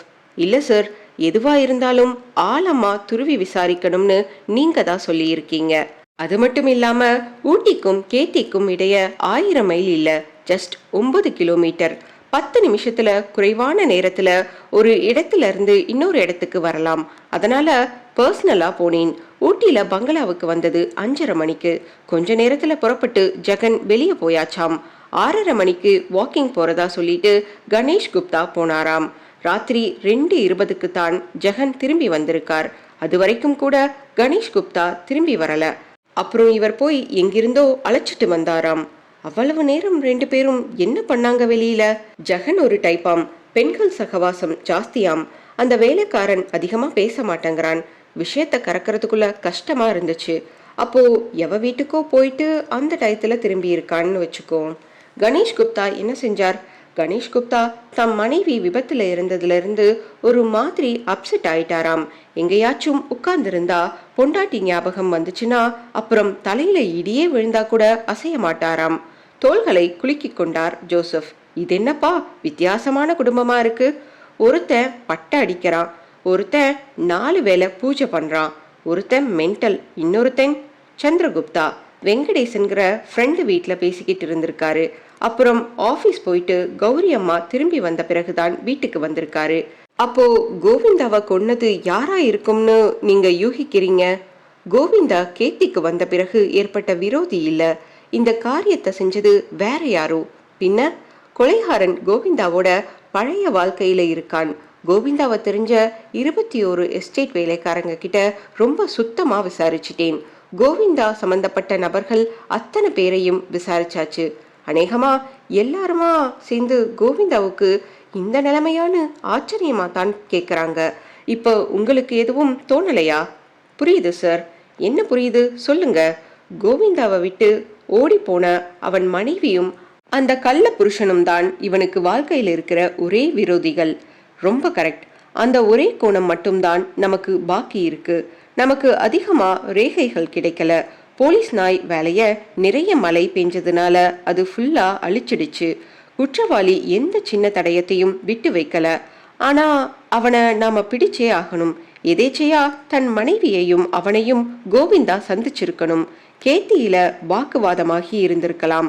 கோவிந்தா தன் சந்தோஷத்துக்கு இடைஞ்சலா இருக்கிறான்னு திட்டமிட்டு அவனை கொன்னு இருக்கலாம். யூகங்கள் நல்லா இருக்கு சார். நிரூபிக்கிறதுக்கு ரொம்ப சிரமப்படணும் நாம. கொலை செய்யற குற்றவாளி தான் இந்த இடத்துல இருக்கேன், வந்து கைது பண்ணிக்கங்கன்னு அட்ரஸ் எழுதி நமக்காக வச்சுட்டு போவானா என்ன? யூசுப், நீங்க என்ன நினைக்கிறீங்க? சாரி சார், நீங்க சொன்னதை தவிர வேற ஏதாவது கோணம் இருக்க முடியுமா சார்? வேற என்ன கோணம் நீங்க தான் சொல்லுங்களேன். அந்த சீட்டுக்கு என்ன அர்த்தம்? எந்த சீட்டு? ஓ, இது முன்னுரை சீட்டா? கொலைகாரன் இது முன்னுரைன்னு நமக்கு, அதாவது போலீஸுக்கு சொல்றான். அதாவது இது முதல் கொலைன்னு அர்த்தம்ங்கிறீங்களா? சாரி, அப்படித்தான் அர்த்தம் பண்ண வேண்டியிருக்கு. கையில் இருந்த கிளாஸை பட்டென்று டீப்பாய் மேல் வைத்தார். திரவம் கோபமாய் ஆடியது. அப்படின்னா அப்படின்னா மேலும் மேலும் கொலைகள் நடக்க போகுதுன்னு சொல்றீங்க நீங்க? நடந்துடுமோன்னு பயப்படுறேன் சார் என்று யூசப் சொன்னபோது வீட்டின் கதவு அவசரமாக தட்டப்பட்டது. முகத்தில் கேள்விக்குறியை மாட்டிக்கொண்டு தன் கதவை திறந்தார் யூசப். நின்று கொண்டிருந்த கான்ஸ்டபிளின் உதடுகள் துடித்துக் கொண்டிருந்தன. என்ன என்றார். அந்த அந்த கௌரி அம்மா இல்ல, அந்த வேலைக்காரன் கூட செத்து போனானே சார். ஆமா, அவங்க பையனாம், பேரு ஜெகநாத குப்தாவாம். ஊட்டியில கோத்தகிரி ரோட்ல கார்ல கொலை பண்ணப்பட்டு கிடக்கிறாராம். அத்தியாயம் 9. பெரிதாக வெளிச்சம் போட்டு ரேகை தேடிக்கொண்டு இருந்தார்கள் ரேகை நிபுணர்கள். ஃபியட் கார் சாலையோரமாய் நின்று கொண்டிருந்தது. அதன் உடம்பெல்லாம் பனி நீர்ப்புள்ளிகள் வைத்திருந்தது. ஊட்டியை பார்த்து கொண்டு கோத்தகிரி சாலையில் நின்று கொண்டிருந்தது கார். அருகில் போலீஸ் ஜீப் நின்று கொண்டிருந்தது. ஜீப்பில் அமர்ந்து வயர்லெஸில் பேசிக் கொண்டிருந்தார் இன்ஸ்பெக்டர் ராம்குமார். இடுப்பில் கை வைத்துக் கொண்டு அவர் பேசி முடிக்க காத்திருந்தார் ஜோசப். வானம் நட்சத்திரங்களை பெருக்கி அள்ளி அப்புறப்படுத்தி இருந்தது. அருகாமை செடிகளில் வண்டுகள் பஸ்ஸர் அடித்து கொண்டிருந்தன. ஹலோ மிஸ்டர் ஜோசப், தூக்கமா? முன்னாடியே எதிர்பார்த்தோம். இல்ல, ஃபோன் வந்ததும் குவார்ட்டர்ஸுக்கு போயிருக்கான் கான்ஸ்டபிள். யூசப் அப்போ என்னோட இருந்தார். இவரை தெரியுமா? கேத்தி எஸ்ஐ யூசப் என்று அருகில் நின்ற யூசஃபை காட்டினார். பார்த்திருக்கேன் என்றார் ராம்குமார். இவர் இன்ஸ்பெக்டர் ராம்குமார். எப்போ அனுப்புனீங்க பாடிய? இப்பதான் 4 மணி ஆச்சு. டிஎஸ்பி அதுவரைக்கும் இருந்துட்டு வீட்டுக்கு போனார். நீங்க வந்ததும் வீட்டுக்கு வர சொன்னார். ஒரே வீட்டு நபர்கள்ல 2வது கொலை இல்லையா? சூட்டோட சூடா டிஸ்கஸ் பண்ணணும்னு சொன்னார். எப்படி கனெக்ட் பண்றீங்க ராம்? இவர் சொந்தக்காரர், அவன் வேலைக்காரன். பட் கொலைகாரர் ஒருத்தன்தான். என்ன சொல்றீங்க? விவரத்தை சொல்லாமல் குழப்பிட்டேனா? ஜெகநாத குப்தாவோட சட்ட பாக்கெட்ல துண்டு சீட்டு ஒன்று கிடைச்சது. எனது சீட்டா? என்ன எழுதியிருந்துச்சு? இது முதல் அத்தியாயம்னு எழுதியிருந்துச்சு. இந்த சீட்டு விவகாரத்தை வெளியில விட வேணாம்னு டிஎஸ்பி சொல்லியிருக்காரு. ஃபேமிலி மெம்பர்ஸ் பூரா வந்து ஆஸ்பத்திரியில காத்துக்கிட்டு இருக்காங்க. ஜோசப் மௌனமாக இருந்தார். சூழ்நிலை என்ன சார் என்றார் யூசப். ஸ்டேஷனுக்கு எவனோ ஃபோன் செஞ்சான். கோத்தகிரி ரோட்ல காருக்குள்ள ஒரு ஆள் செத்து கிடக்கான்னு வந்துச்சு. உடனே வந்துட்டோம். நாங்க பார்த்தது புது பிணம். ரத்தம் உரைய பார்த்துக்கிட்டு இருந்துச்சு. நாங்க வர்றதுக்கு 20 நிமிடம் முன்னாடி தான் நடந்திருக்கணும். கத்தி குத்தா? இல்ல, மண்டை பிளந்திருக்கு. பின் மண்டையில சமத்தியான அடி. கேத்தியில நடந்திருக்கிற மாதிரியே தான். வாங்க காருக்குள்ள பாருங்க. டிரைவிங் சீட் முழுக்க சொத சொதன்னு ரத்தம் இருந்துச்சு. அப்படியே ஸ்டேரிங்ல கவுந்த நிலையில கிடந்தார் ஜெகன். அச்சுச்சோ என்றார் ஜோசப். காரின் 4 கதவுகளிலும் ரேகை தேடப்பட்டதன் அடையாளமாக பாதரச பவுடர் திட்டுகள். காரின் உள் ஸ்விட்சை போட்டார் ராம்குமார். அப்பா என்றார் யூசப். அத்தனை ரத்தம்! காருக்கு வெளியே நின்னுக்கிட்டு காருக்கு உள்ள உட்கார்ந்திருக்கிற ஆள் மண்டையில இவ்ளோ பலத்தோட அடிக்கவே முடியாது என்றார் ஜோசப். டிஎஸ்பி சார் வந்த உடனேயே அந்த பாயிண்ட தான் சொன்னாரு. பின் இருக்கையில ஜெகனுக்கு தெரியாம பயணம் செஞ்சிருக்கான். மிரட்டி காரை நிறுத்த சொல்லி நிறுத்தினதுமே பின் இருக்கையில் இருந்துகிட்டே அடிச்சிருக்கான். இறங்கி ஓடிட்டான். ஃபோன் வந்தது எத்தனை மணிக்கு ராம்? 9:50க்கு. 10 நிமிஷத்துல நாங்க வந்தாச்சு. உடனடியா நாய்களையும் கொண்டுட்டு வந்துட்டோம். சேரிஸ் கிராஸ் வரைக்கும் ஓடிச்சு. அப்புறம் திணறுது. டவுன்ஹில் இறங்கிட்டான். ஏதோ வாகனத்துலன்னு நினைக்கிறேன். மேட்டுப்பாளையம் வரைக்கும் இன்ஃபார்ம் பண்ணிட்டோம். இறங்கி வர்ற அத்தனை வாகனங்களையும் நிறுத்தி சரியான ரீசன் இருக்கான்னு பார்க்க சொல்லியாச்சு. டாமிட், பயங்கரமா சவால் விட்டுருக்கான் நம்ம டிபார்ட்மெண்ட்டுக்கு. பத்திரமா தப்பிச்சிட்டான் ஜோசப். இதுவரைக்கும் பார்க்கலாம் அவன் சாமர்த்தியத்தை. கார் உள்ள பின் இருக்கையில எல்லாம் பார்த்துட்டீங்களா? ஏதாச்சும் கண்ணை உறுத்துற மாதிரி? நத்திங். நான் பார்த்து டிஎஸ்பியும் பார்த்துட்டாரு. காரின் பின் கதவை திறந்து உள்ளே தலையை மட்டும் நீட்டி அமைதியாக பார்த்தார் ஜோசப். நீல நிறத்தில் குஷன் புதுசாய் இருந்தது. முன் இருக்கையில் முதுகில் சிகரெட் துண்டு போட டப்பா, கீழே கருப்பு நிற ரப்பர் ஷீட். பின் கண்ணாடியில் சாலிடர் டிவியின் நீளமான ஸ்டிக்கர் ஒட்டப்பட்டு இருந்தது. பொன் நிறத்தில் ஸ்கிரீன் துணி. இருக்கையின் சாய்வான பகுதியில் சற்றே எண்ணெய் கரை இருந்தது. கவனத்தை கவருகிற வகையில் எதுவும் இல்லை. கதவை சாத்தினார். இங்கே எங்க வந்தாராம்? இந்த ரோட்ல 1/2 கிலோமீட்டர் தள்ளி இவருக்கு அகஸ்டின்னு ஒரு ஃப்ரெண்ட் இருக்காராம். அவரை பார்த்துட்டு வர்றேன்னு சாயங்காலம் புறப்பட்டாராம். 10 மணிக்குள்ள வந்துட்டேன்னு சொல்லிட்டு தான் வந்தாராம். இன்னும் சரியா விசாரிக்கலைங்க. ஒட்டு மொத்தமா அலறாங்க. இப்ப நேரா நான் ஆஸ்பத்திரிக்கு தான் போறேன், வர்றீங்களா? அத்தியாயம் 10. ஊரெல்லாம் உண்டு முடித்து உறங்கிக் கொண்டிருக்க பைக் ஆஸ்பத்திரிக்கு போய்க் கொண்டிருந்தது. யூசஃபின் சட்டையில் சிகரெட் நெருப்பு பட்டுவிடாமல் ஜாக்கிரதையாக பின்னால் உட்கார்ந்து பிடித்து கொண்டே வந்தார் ஜோசப். 2 பெஞ்ச்களில் அவர்கள் அமர்ந்திருந்தார்கள். கையில் கைக்குட்டையுடன், கண்கள் சிவந்து போன கௌரி. அவருக்கு அடுத்து வெறித்த பார்வையுடன், இமைக்காத கண்களுடன் கணேஷ் குப்தா. சித்திரம் போல சலனம் இல்லாமல் இருந்தார். மார்பின் குறுக்கே கைகளை கட்டிக்கொண்டு சட் சட்டென்று நகத்தை கடித்துக்கொண்டு சந்திரகுப்தா நின்று கொண்டிருந்தான். ஓரமாய் டிரைவர் நின்று கொண்டிருந்தான். சற்று தள்ளி வசந்தகுமார், இன்னும் 2 பேர். இன்ஸ்பெக்டர் ராம்குமார் இன்னொரு பெஞ்சில் அவர்களுக்கு எதிராக அமர்ந்திருந்தார். ஜோசப்பும் யூசஃபும் போய் இறங்கியதும் ராம்குமார் எழுந்து அருகில் வந்தார். என்ன சொல்றாரு டிஎஸ்பி? சத்தம் போட்டார். 2 நாள்ல ஏதாச்சும் செய்யணும்னாரு. செஞ்சிடலாம். குடும்ப ஜனத்தொகையில 1 குறையுதே என்றார் யூசப். அப்படியா என்றார் ராம்குமார். மாதேஸ்வர குப்தா ஜெகனுக்கும் கணேஷ் குப்தாவுக்கும் நடுவுல பிறந்தவர். எங்க காணும்? கேட்டுடலாமே என்ற ஜோசப் வசந்தகுமாரை சைகை காட்டி அழைத்தார். வந்தான். மிஸ்டர் வசந்தகுமார், மாதேஸ்வர குப்தா எங்க? வீட்ல இருக்காரா? தெரியல சார், ஊர்ல இல்லைன்னு சந்திரா சார் சொன்னாரு. நான் விஷயம் கேள்விப்பட்டு இப்பதான் 15 நிமிஷம் முன்னாடி வந்தேன். உங்களுக்கு யார் செய்தி சொன்னது? பங்களாலேருந்து வேலைக்காரி ஃபோன் பண்ணி சொல்லிச்சு. ஆஃபீஸ்லேயே படுத்திருந்தேன் இன்னைக்கு. சரி, நீங்க போங்க. வசந்தகுமார் அகன்றதும் கேட்டார். இன்னும் நேரமாகுமா? 1 மணி நேரமாகலாம். நேரத்தை வீணடிக்க வேணாம். குடும்பம் முழுக்க அழுது முடிச்சு இப்ப பதில் சொல்ல தயார் நிலையில இருக்காங்க. வாங்க என்றார் ஜோசப். மூவரும் அவர்கள் அமர்ந்திருந்த பெஞ்சை நெருங்கினார்கள். இன்ஸ்பெக்டர், எங்களுக்கு பயமா இருக்கு என்றார் கௌரி பார்த்ததுமே. கவலைப்படாதீங்க, அடுத்தடுத்து கொலைங்கிறது ஜீரணிக்கிறது சின்ன விஷயம் இல்லதான். அதுவும் இது சொந்த இழப்பு. நீங்க மனசை போட்டு குழப்பிக்க வேண்டாம். கோவிந்தாவுக்கு நேர்ந்ததையும் இதையும் தொடர்பு படுத்தி பார்க்க வேணாம். இது வேற அது வேற. நாங்க தீவிரமா செயல்படணும்னா உங்களோட முழு ஒத்துழைப்பு தேவை என்றார் ஜோசப். உங்களோட ஒத்துழைக்கிறது இருக்கட்டும், போன அண்ணன் எனக்கு திரும்ப கிடைக்க போறதில்ல. எங்க சந்தேகத்தையாவது மறைக்காம தீர்த்து வையுங்க. 2 கொலைகளையும் செஞ்சது ஒரே ஆள்தானா இன்ஸ்பெக்டர் என்று நசிந்த குரலுடன் கேட்டான் சந்திரகுப்தா. யார் சொன்னது உங்களுக்கு? 2ம் வெவ்வேறு முறைகளில் நடந்திருக்க குற்றம். சம்பந்தமே இல்லை. அடுத்தடுத்த நாட்கள்ல நடந்திருக்கிறதால கொஞ்சம் சந்தேகம் கொள்ள வைக்குது. உங்க பங்களாவுக்கு போலீஸ் பாதுகாப்பு நாளையிலிருந்து போட சொல்லி இருக்கார் டிஎஸ்பி சார். 2 நாள்ல நிச்சயமா பிடிச்சிடுவோம். இப்ப கொஞ்சம் சொல்லுங்க, இந்த ஜெகனோட கொடுமையான முடிவுக்காவது உங்களால யாரையாவது சந்தேகப்பட முடியுதா? யாருன்னு சொல்றது சார்? உங்களுக்கு ஜெகனை பத்தி தெரிஞ்சா இந்த கேள்வியே கேட்க மாட்டீங்க. சதா தண்ணி போடணும், வெளியில சுத்தணும், ஊர்ல எல்லார்கிட்டையும் தகராறு, பெண்கள் சகவாசம். ஜெகனை பொறுத்தவரை அவனுக்கு வேண்டாதவங்கன்னு பெரிய லிஸ்டே போடலாம். ஓகே, எங்க உங்க பிரதர் மாதேஸ்வர குப்தா? கொஞ்ச நேரத்துல வந்துடுவார். ஃபோன் பண்ணி சொல்லிட்டோம். எங்க போயிருக்காரு? குன்னூர். எதுக்கு? மதுரை ஆதீனம் வந்திருக்காரு குன்னூருக்கு. அதிகாலையில அவரை தரிசனம் செஞ்சுட்டு வந்துடுறேன்னு சாயங்காலம் புறப்பட்டு போனார். சரி யூசப், வாங்க போலாம். சந்திரகுப்தா உங்களை நாளைக்கு வந்து பங்களால பார்க்குறேன். டிஎஸ்பியும் வரேன்னு சொல்லியிருக்கார். யூசப் பைக்கை சீண்டினார். அகஸ்டியனுக்கு தகவல் சொல்லி அனுப்பினீங்களா? இன்னும் இல்லை, நான் சொல்லிக்கிறேன்.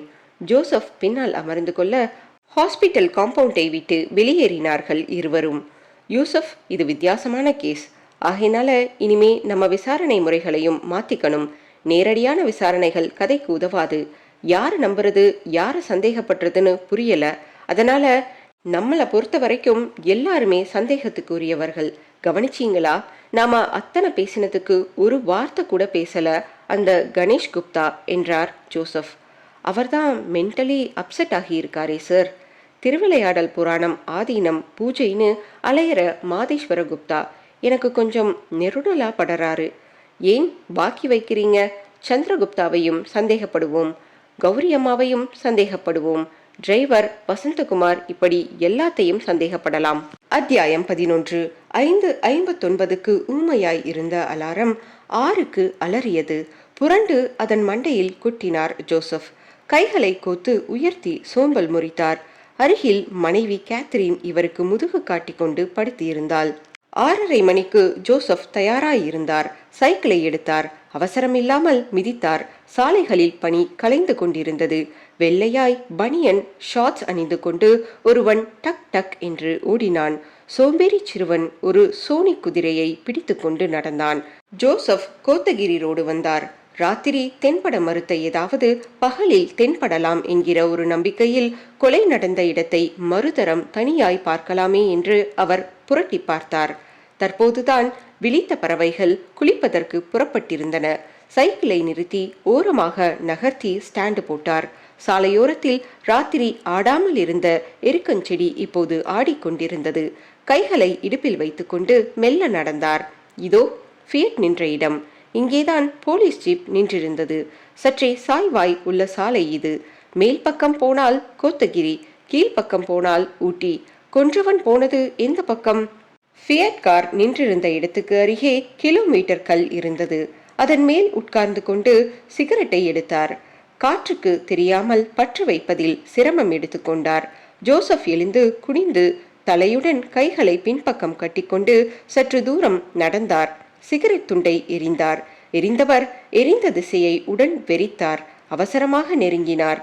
பார்த்தார், குனிந்தார், எடுத்தார். உலோகத்தில் சின்னதாய் வட்டமாய் இருந்தது. குடையின் முனையில் இருக்கும் உலோக பூன் போல கொஞ்சம் பெரிதாக 50 பைசா சுற்றளவில். அது என்ன என்று அவருக்கு பிடிபடவில்லை. இருக்கட்டும் என்று பேண்ட் பையில் போட்டுக்கொண்டார். மோதிரத்தை தொலைத்தவன் போல சாலையிலும் சாலை ஓரங்களிலும் 20-30 அடிகள் மௌனமாக தேடினார். பிறகு திரும்பி வந்து சைக்கிளை ஸ்டாண்ட் எடுத்தார். அவர் சக்தி எதுவும் செலுத்தாமலேயே சைக்கிள் சரிவில் வழுக்கிக் கொண்டு இறங்கியது. அத்தியாயம் 12. ஜெகனை எரித்துவிட்டு திரும்பியிருந்தார்கள். ஹால் முழுக்க தெரிந்தவர்களும் உறவினர்களும். பொதுவாய் அமைதி இருந்தது.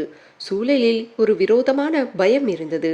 சந்திரகுப்தா மாடிப்படிக்கருகே சுவரில் சாய்ந்து கொண்டு கால்கள் இரண்டையும் நீட்டிக்கொண்டு கைகளை மார்பின் குறுக்கே கட்டிக்கொண்டு இருந்தான். உப்பு நீர்பட்டு மொரமொரப்பாய் இருந்தன கன்னங்கள். ஹாலில் போடப்பட்ட சோபாவில் சாய்ந்து படுத்திருந்தார் கௌரி. நிமிடத்துக்கு நிமிடம் ஒரு தடவை விம்மல் வெடித்து கொண்டு இருந்தது. மாதேஸ்வர குப்தா யாரோ கேட்க உதட்டை பிதுக்கி ச என்று சொல்லிக் கொண்டிருந்தார்.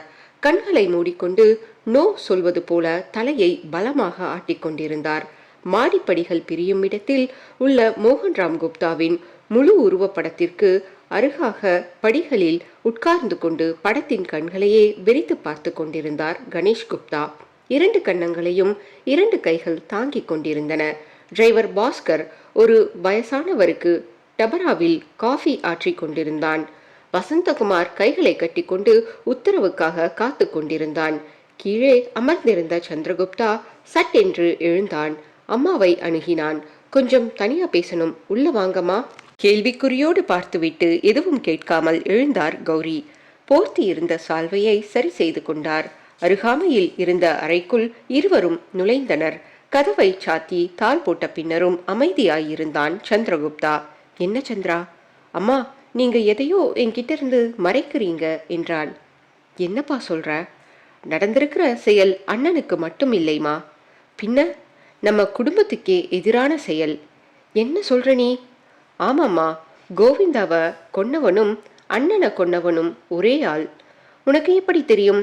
2 பிணங்களிலேயும் ஒரு வரி செய்தி வச்சிருக்கான்மா அவன். கௌரி குழப்பமாய் பார்த்தார். நம்ம மேனேஜர் வசந்தகுமாரை விசாரிச்சப்போ ஒரு சீட்டை காட்டி இது யார் கையெழுத்து தெரியுதா பாருங்கன்னு கேட்டிருக்காங்க. அது அவர் சொன்னப்போ எனக்கு சந்தேகம் ஏற்படலை. ஜெகன் சட்டையிலிருந்து அதே மாதிரி ஒரு சீட்டை எடுத்து வச்சிருக்காங்கன்னு கான்ஸ்டபிள் மூலம் தெரிஞ்சுக்கிட்டேன். என்ன இருக்கு சீட்ல? கோவிந்தா பையிலிருந்து எடுத்ததுல இது முன்னுரைன்னு எழுதி இருந்துச்சாம். இது முன்னுரை? ஆமாம். நேத்து எடுத்த சீட்ல இது முதல் அத்தியாயம்னு எழுதி இருந்துச்சாம். அர்த்தம் புரியுதா? இது முதல் அத்தியாயம். அடுத்தது 2வது அத்தியாயம். இது நம்ம குடும்பத்துக்கு எதிராக யாரோ பழி வாங்க தொடங்கி இருக்காங்கன்னு சொல்லுது. மேற்கொண்டு கற்பனை செய்யறதுக்கே எனக்கு பயமா இருக்கு. கௌரி அதிர்ந்து போய் அமர்ந்திருந்தார். அம்மா சொல்லுங்க, உங்களால தான் சொல்ல முடியும். யார் அவ்வளவு தீவிரமான எதிரி நம்ம குடும்பத்துக்கு? என்ன சந்திரா, கதைகள்ல வர்ற மாதிரி கேட்குற? அப்படியெல்லாம் யாரும் இல்லப்பா. புகை இருக்கிறதுனால நிச்சயமா நெருப்பு இருக்கிறது உண்மை. நம்ம குடும்பத்துக்கு ஆகாத ஆசாமி யாரு? நல்லா யோசனை பண்ணி பாருங்க. எனக்கு தெரிஞ்ச யாரும் இல்லை சந்திரா. ஏற்கனவே கலங்கி போயிருக்கேன். நீ வேற என்னென்னவோ சொல்லி கலக்குறியேப்பா. உண்மை அதுதாங்கிறப்போ அதை சந்திச்சே ஆகணும். சரி, இப்ப விட்டுடுங்க, நிதானமா யோசிங்க. ஏதாச்சும் தோணுச்சுன்னா சொல்லுங்க. சந்திரகுப்தா கதவை திறந்து கொண்டு வெளியேறினான். அத்தியாயம் 13. யூசுப் தந்தி பேப்பரை பிரித்து மடியில் போட்டிருந்தார். ராம்குமார் விரல்களில் நெட்டி முறித்தார். இது என்னன்னு 2 பேருக்குமே புரியலையா என்றார் ஜோசப். கையில கோத்தகிரி சாலையில கண்டெடுத்த உலோக பூன் வைத்திருந்தார். எந்த பொருளோட சம்பந்தப்பட்ட பொருள் இது? இதுக்கு தனியா உபயோகம் இல்லை என்றார் ராம்குமார். குடையோட நுனியில இது மாதிரி பார்த்ததில்ல நீங்க என்றார் ஜோசப். பார்த்திருக்கேன், ஆனா அது ரொம்ப சின்ன சைஸ். இது கொஞ்சம் பெரிய சைஸ். ஒரு வாக்கிங் ஸ்டிக்கோட நுனியில? எஸ் சார், ஒரு வாக்கிங் ஸ்டிக்ல இருந்து தான் இது கலண்டு விழுந்திருக்கு. சரி, இப்ப மேல யோசிக்கலாம். கொலை நடந்த இடம் ஊட்டிக்கு எல்லை. ஆனாலும் மனிதர்கள் நடந்து போறதுக்கும் இந்த சாலையை பயன்படுத்துறாங்க. இப்ப அந்த இடத்துல இந்த பூன் கிடக்கு. இதுக்கும் 2 விளக்கம் தான் இருக்கு. நம்பர் 1, யாரோ வாக்கிங் போனப்போ அவங்களோட ஸ்டிக்ல இருந்து கலண்டு எதேச்சையா விழுந்தது. நம்பர் 2, நம்ம கொலைகாரன் காரின் பின்னாடி இருந்து அவசரமா வெளியேறினப்போ அவனோட வாக்கிங் ஸ்டிக்ல இருந்து இந்த பூன் கலண்டு விழுந்துடுச்சு. சொல்லுங்க, இது யாருடையது? கொலைகாரனோடதா? நமக்கு கேஸை டெவலப் செய்ய இப்ப கிடைச்சிருக்கிற ஒரே தடயம் இதுதான். இதை நமக்கும் சாதகமாவே வச்சுக்கலாம். அது கொலைகாரனோட பொருள்ல இருந்து விழுந்ததுன்னு வச்சுக்கலாம். சரி, வச்சுக்கலாம். இப்போ நமக்கு கொலைகாரனை பத்தி ஒரு தகவல் கிடைச்சிருக்கு. அவன் வாக்கிங் ஸ்டிக் உபயோகிக்கிறவன் இருக்கலாம். இப்ப ஜெகன் கொலை பத்தி கொஞ்சம் பேசலாம். ஜெகன் கொலை செய்யப்பட்ட நேரத்துல அவர் குடும்பத்தினர் எங்க இருந்தாங்கன்னு உறுதி பண்ணிக்கிட்டோம். கணேஷ் குப்தா, சந்திரகுப்தா, கௌரி அம்மா 3 பேரும் போலீஸ் கிட்ட இருந்து ஃபோன் வந்தப்ப வீட்ல தான் இருந்தாங்க. 3 பேரும் உடனே புறப்பட்டு ஸ்பாட்டுக்கு வந்துட்டாங்க. வீட்ல இல்லாத நபர் மாதேஸ்வர குப்தா மட்டும்தான். குன்னூர்ல தகவல் சேகரிச்சோம். மதுரை ஆதீனம் வந்திருந்தது உண்மை. இவர் குன்னூர் போயிருந்ததும் உண்மை. ஆனா குன்னூரும் அதிக தூரத்துல இல்ல. ஊட்டிக்கு ஒரு முழு ராத்திரியில எத்தனையோ தடவை ட்ரிப் அடிக்கலாம். ஆக மாதேஸ்வர குப்தா மேல ஒரு பார்வை இருக்கட்டும். அண்ணன் தம்பிகளுக்குள்ள கொலை பண்ணிக்கிற அளவு மோட்டிவ் வேணும். அப்படியே அண்ணன் தம்பி சண்டைன்னா வேலைக்காரனும் கொலையானது ஏன்? அது அடுத்த கட்டம். முதல்ல மாதேஸ்வர குப்தாவோட ரூம்ல பூன் இல்லாத வாக்கிங் ஸ்டிக் இருக்குதான்னு ஆராயணும். மாதேஸ்வர குப்தாவை எப்படி சந்தேகப்படுறீங்க? கோவிந்தா கொலை செய்யப்பட்டப்ப பங்களாவில தூங்கினதா அவரே சொன்னதுதான். இப்போ குன்னூருக்கு போனது இந்த பக்தர் மட்டும்தான். அதீதமான அவரோட பக்தியே ஒரு பொய்மையை காட்டுது எனக்கு. ஓகே, மாதேஸ்வர குப்தாவோட ரூம்ல தேடிடுறேன் நான். வெயிட், இப்போ ஒரு குட்டி நாடகம் பண்ணலாமா என்று ஜோசப் எழுந்து முக்கால்வாசி சிகரெட்டை அணைத்துவிட்டு போனை நெருங்கினார். ஹலோ, கௌரியம்மா வீடா? பேசுறது யாரு? சந்திரகுப்தாவா? மிஸ்டர் மாதேஸ்வர குப்தாவோட பேசணும். இல்லையா? எங்க? வாக்கிங்கா? இப்போ மணி காலை 11. இதான் வாக்கிங் போற நேரமா? நானா? நான் இன்ஸ்பெக்டர் ஜோசப் பேசுறேன். என்ன சொல்லுங்க. அப்படியா? Very good. இதையே இவ்வளவு தாமதமா சொல்றீங்க? பார்த்த உடனே என்கிட்ட வந்திருக்க வேண்டியது தானே. இங்க ஸ்டேஷன்ல இருக்கேன், உடனே எடுத்துக்கிட்டு வாங்க என்று வைத்தார். என்ன எடுத்துக்கிட்டு வர்றாரு சந்திரகுப்தா என்றார் ராம்குமார். நேத்து ராத்திரி அவங்க அப்பா ரூம்ல புத்தக அலமாரியில அவரோட டைரி இருந்ததாம். அதை எடுத்துக்கிட்டு வர்றார்.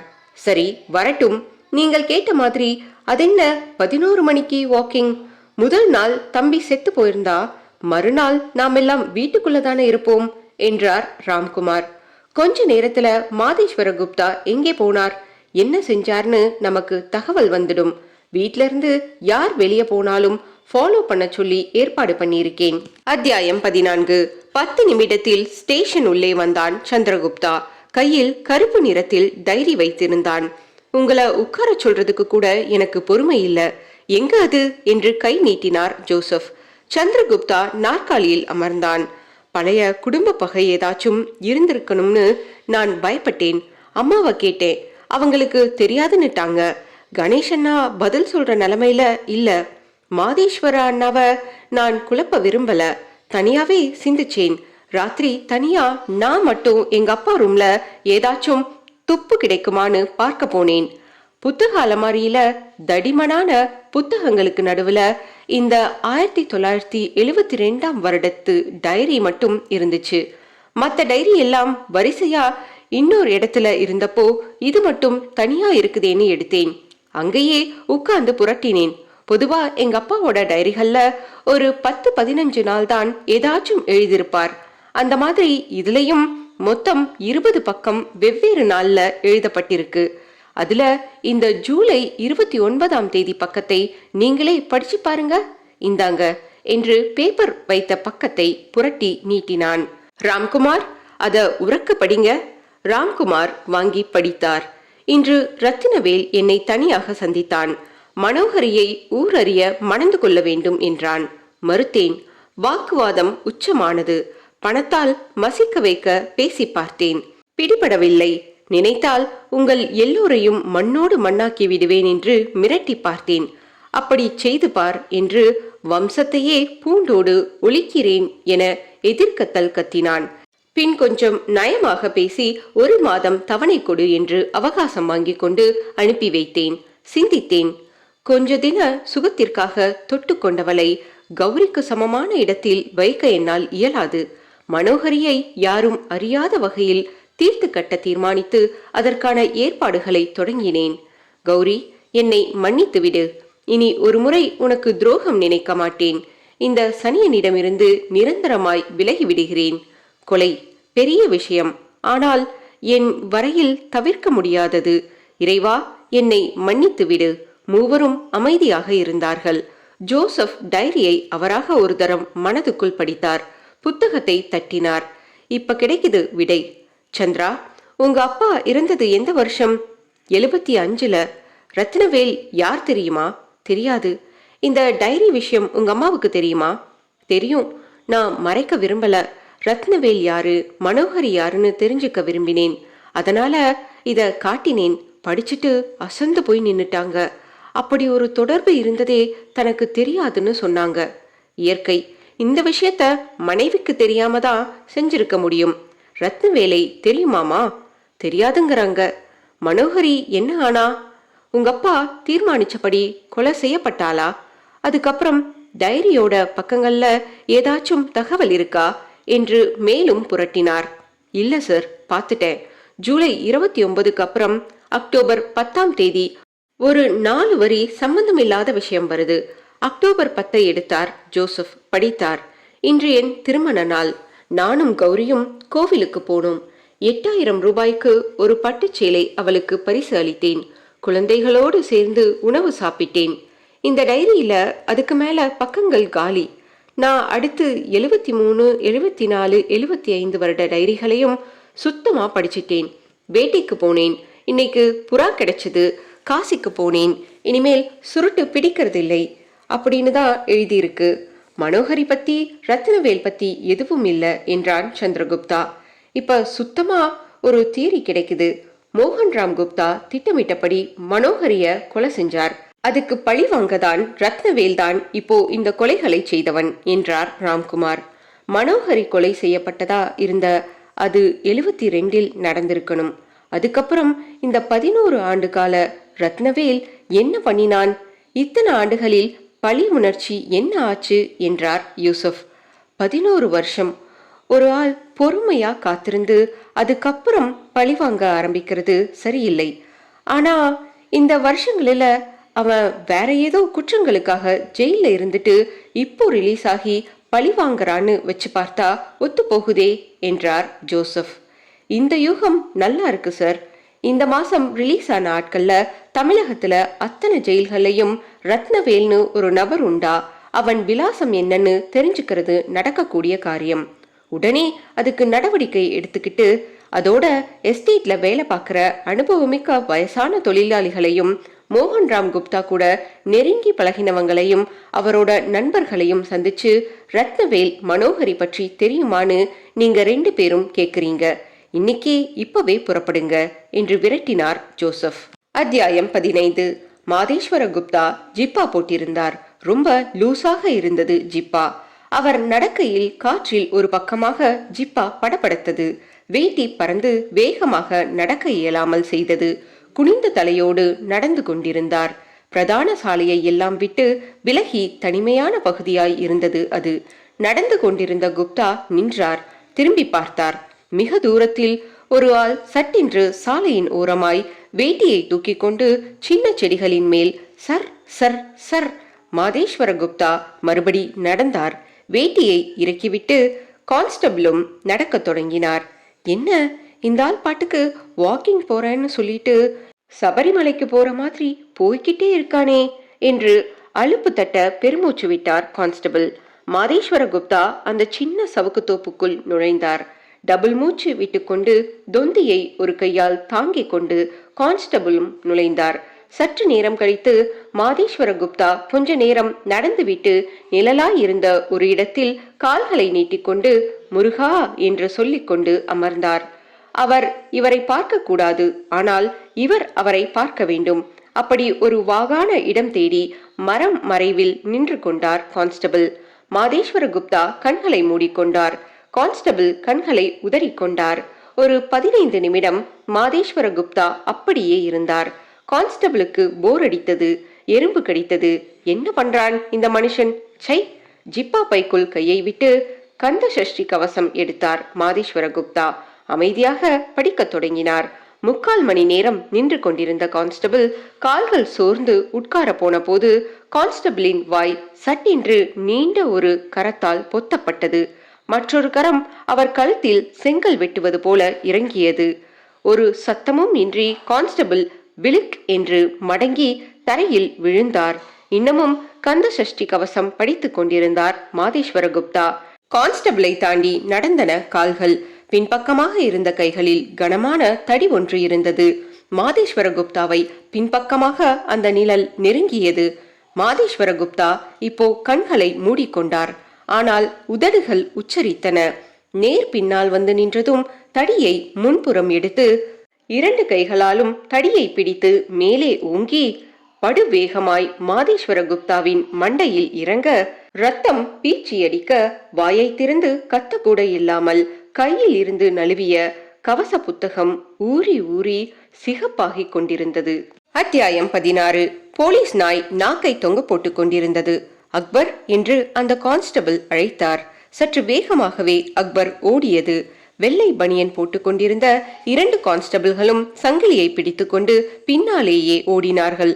சற்று தள்ளி இன்ஸ்பெக்டர் ராம்குமார் ஓட்ட நடையில் தொடர்ந்தார். சவக்கு தோப்பின் நிழல் குச்சி குச்சியாய் நீண்டிருந்தது. டிஎஸ்பி இமானுவேல் ராஜின் கண்கள் மிக சிவந்திருந்தன. சாவகாசமா இட்லி திங்கிற மாதிரி இந்த 3வது கொலைய பண்ணியிருக்கான். நீங்கெல்லாம் விரல் சப்பிக்கிட்டு உட்கார்ந்து இருந்தீங்களா என்றார் ஜோசப்பை பார்த்து.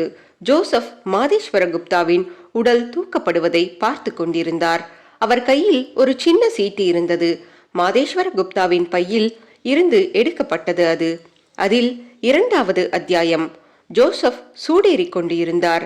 ரத்னவேல், கேத்திக்குள்ள திரிகிற ரத்னவேல், துணிச்சலாய் மறுபடி கொலை செய்கிற ரத்னவேல், மீண்டும் மீண்டும் சீட்டு வைக்கிற ரத்னவேல், மோகன்ராம் குப்தாவின் குடும்பத்தினரை பூண்டோடு அழிக்க கிளம்பிய ரத்னவேல். எங்கே அவன்? எங்கே தடயம்? உண்மையில் நாம் எல்லாம் விரல் சப்பிக் கொண்டுதான் இருக்கிறோமா? ஊமையாய் நடந்தார் ஜோசப். அக்பர் இன்னும் வேகமாய் ஓடியது. ஒரு சின்ன குட்டையை நெருங்கியது. தண்ணீரின் விளிம்பில் சுற்றி சுற்றி வந்தது. கான்ஸ்டபிள் தண்ணீருக்குள் இறங்கி கைவிட்டு அலச இரத்தக்கரை படிந்த பெரிய தடி கிடைத்தது. அத்தியாயம் 17. யூசுப் மாடிப்படிகள் ஏறினார். அறை கதவு திறந்திருந்தது. கட்டிலில் மல்லாக்க படுத்திருந்தார் கணேஷ் குப்தா. கண்கள் கலங்களுடன் வெறித்து கொண்டிருந்தன. கட்டிலுக்கு அருகில் அவர் மனைவி ஏதோ ஒரு கேமரா லென்ஸை பார்த்து சிரித்த சிரிப்பு படம். Excuse me mister Ganesh Gupta. கண்களை நகர்த்தி இவரை பார்த்துவிட்டு பின் மறுபடி பழையபடி விட்டத்தில் பள்ளியை பார்த்தார். யூசுப் ஸ்டூலை இழுத்து கட்டில் அருகில் போட்டுக்கொண்டு உட்கார்ந்தார். என்ன கேள்வி கேட்க போறீங்களா? கணேஷ் குப்தாவின் குரல் சூடாக இருந்தது. 2-3 சின்ன கேள்விதான். பதில் சொல்லிட்டா ஜெகனையும் மாதேஸ்வரனையும் கொண்டாந்து நிப்பாட்டிடுவீங்களா? அமைதியா பேசுங்க. கணேஷ் குப்தா எழுந்தார். மனைவியின் போட்டோவை எடுத்தார். யோ, இந்த மாதிரி ஒரு பொண்டாட்டிய முழுக்க திறந்து பார்க்கறதுக்குள்ளேயே நீ பறி கொடுத்திருக்கியா? கூட பிறந்த 2 தம்பிகளை இந்த மாதிரி முழுசா முழுசா பொணமா பார்த்திருக்கியா? எவன் நிச்சயிக்கிறது சாவ? எவனுக்கு இருக்கு அந்த உரிமை என்ற கணேஷ் குப்தா சத்தம் போட்டு 3 கெட்ட வார்த்தைகள் சொன்னார். அப்புறம் ஜக்கில் இருந்து தண்ணீர் சரித்து மடக் மடக் என்று குடித்துவிட்டு முன்போல் படுத்துக்கொண்டார். யூசுப் அறையை விட்டு வெளியேறினார். அத்தியாயம் 18. ஜோசப் தண்ணீர் குடித்தார். யூசுப் வெறுங்கையுடன் திரும்பி வந்தது அவருக்கு ஏமாற்றமாக இருந்தது. இன்ஸ்பெக்டர் கஜேந்திர சின்ஹா இப்போ ஒரு புது ஆளை நோக்கி விரலை நீட்டியிருக்கிறார் தெரியுமா? யார் சார்? Estate manager Vasanthakumar. அவனா? ஏன்? 2க்கும் இன்னும் உறுதியான விளக்கங்கள் கிடைக்கல.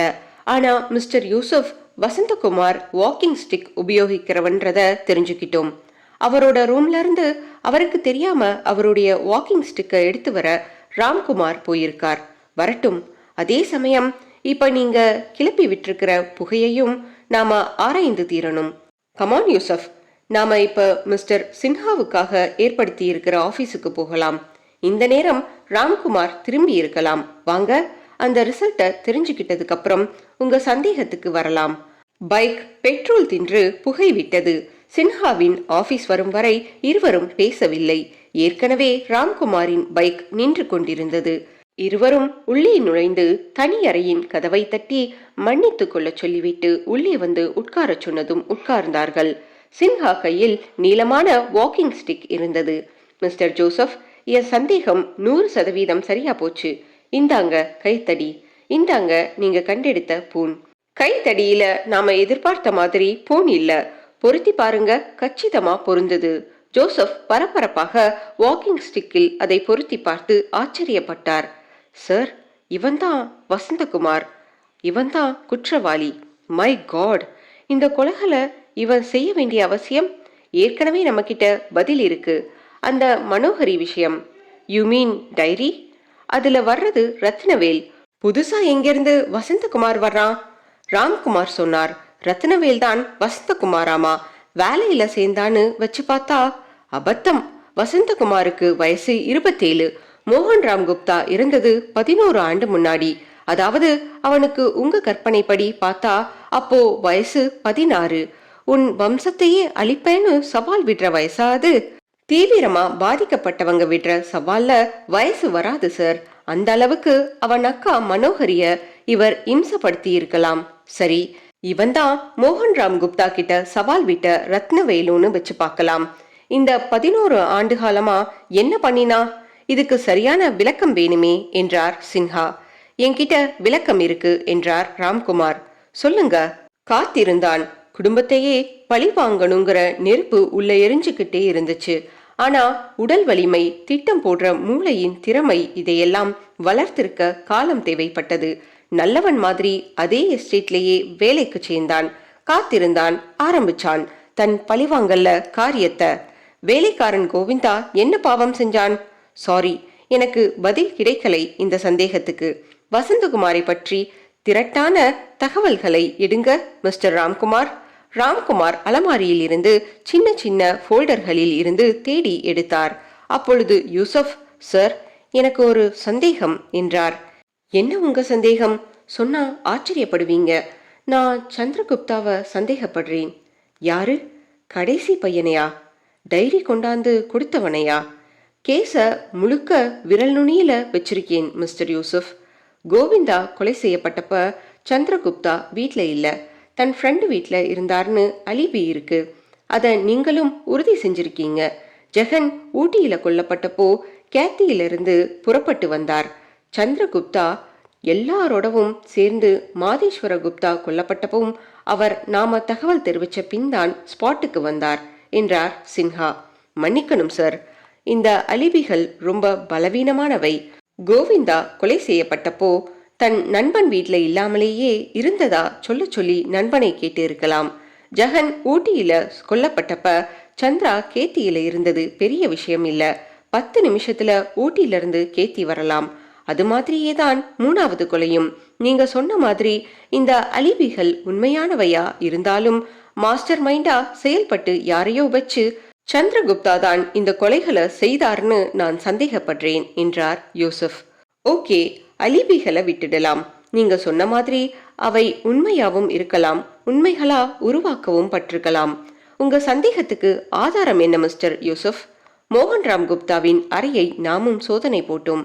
அப்ப நமக்கு கிடைக்காத டைரி இப்போ சந்திரகுப்தாவுக்கு எப்படி கிடைச்சது? அப்பாவின் கையெழுத்து போலவே பிள்ளைகளின் கையெழுத்தும் சில நேரம் அமைந்து இருப்பது உண்டு. சந்திரகுப்தாவே இந்த டைரியை எழுதி நம்மிடம் கொண்டு வந்து கொடுத்திருக்கலாம். அந்த கோணத்திலும் யோசிக்கலாம். ஆனா சந்திரகுப்தா ஏன் இந்த கொலைகளை செய்தார்? இதையும் யோசிப்போம். அதற்கு முன் சந்திரகுப்தா, வசந்தகுமார் ஆகியோரின் நடமாட்டத்தை கவனிக்க ஏற்பாடு செய்யுங்கள். நாமும் தயார் நிலையில் இருக்க வேண்டும். சரி சார். அத்தியாயம் 19. சந்திரகுப்தா தலை சீவிக்கொண்டான். மாலை வெளிச்சம் பத்தவில்லை. விளக்கை போட்டான். மணி பார்த்தான் 5:30. ஸ்வெட்டர் அணிந்து கொண்டான். தொப்பி வைத்துக் கொண்டான். அறையை விட்டு வெளியேறி கீழே வந்தான். சோபாவில் உட்கார்ந்திருந்தார் கௌரி. அம்மா, எஸ்டேட் வரைக்கும் போயிட்டு வந்துடுறேன். சாயங்காலத்துல வெளியே போக வேணாம்னு சொன்னேன் இல்லையா? அம்மா, அவ்வளவு தூரம் பயந்துகிட்டு வீட்டுக்குள்ளேயே உட்கார்ந்து என் உயிரை பாதுகாக்க எனக்கு விருப்பம் இல்லை. எனக்கும் முடிவு அப்படித்தானா? நடந்துட்டு போகட்டும். அவன் நடந்தான். அவனுக்கு மதியமே அவளிடம் இருந்து போன் வந்து இருந்தது. அவன் வெளியே வந்தபோது எதிரே வந்தான் வசந்தகுமார். என்ன வசந்த்? ஆபீஸை பூட்டிட்டு வீட்டுக்கு போறேன். சாவியை கொடுத்துட்டு போக வந்தேன். உள்ளே அம்மா கிட்ட கொடுத்துட்டு போ. சந்திரகுப்தா தன் பைக்கை நெருங்கினான். வாசலில் நின்றிருந்த கான்ஸ்டபிள்களில் ஒருவர் அவனை நெருங்கினார். எக்ஸ்கியூஸ் மீ, வெளியே புறப்பட்டுறீங்களா? ஆமாம். சாரி சார், சாயங்காலம் 5 மணிக்கு மேல இந்த பங்களால இருந்து யாரையும் வெளியே அனுப்ப வேணாம்னு எங்களுக்கு உத்தரவு வந்திருக்கு. உங்க உத்தரவை கிழிச்சு போடுங்க. என் உயிரை பத்தி நீங்க ஒன்றும் கவலைப்பட வேணாம். கவலைப்பட்டு இதுவரைக்கும் நீங்க எதுவும் கிழிச்சிடலை என்று ஸ்டார்ட் செய்து கான்ஸ்டபிள் சொல்ல சொல்ல கேட்காமல் பைக்கை வெளிக்கொண்டு வந்து சாலையில் செலுத்தினான். அத்தியாயம் 20. பைக்கை நிறுத்தி ஒற்றையடி பாதையில் நடந்து அந்த மரத்துக்கு கீழே அமர்ந்தான். அவள் அருகில். சாரிமா, தயவு செஞ்சு என்ன புரிஞ்சுக்க டார்லிங். எத்தனை வேதனைகள் என் வீட்டில் நடந்து போச்சு பாத்தியா? அப்படி இருக்கிறப்போ நான் எப்படி சொன்னபடி உன்னை பார்க்க வர முடியும்? இப்பவே கூட போலீஸ் தடைய மீறி, அம்மா வார்த்தையை மீறி வந்திருக்கேன். பகல்ல நாம சந்திக்கிறதுங்கிறது நடக்காத காரியம். ஏய், இங்க பாரேன். அவள் முகத்தை திருப்பினான்.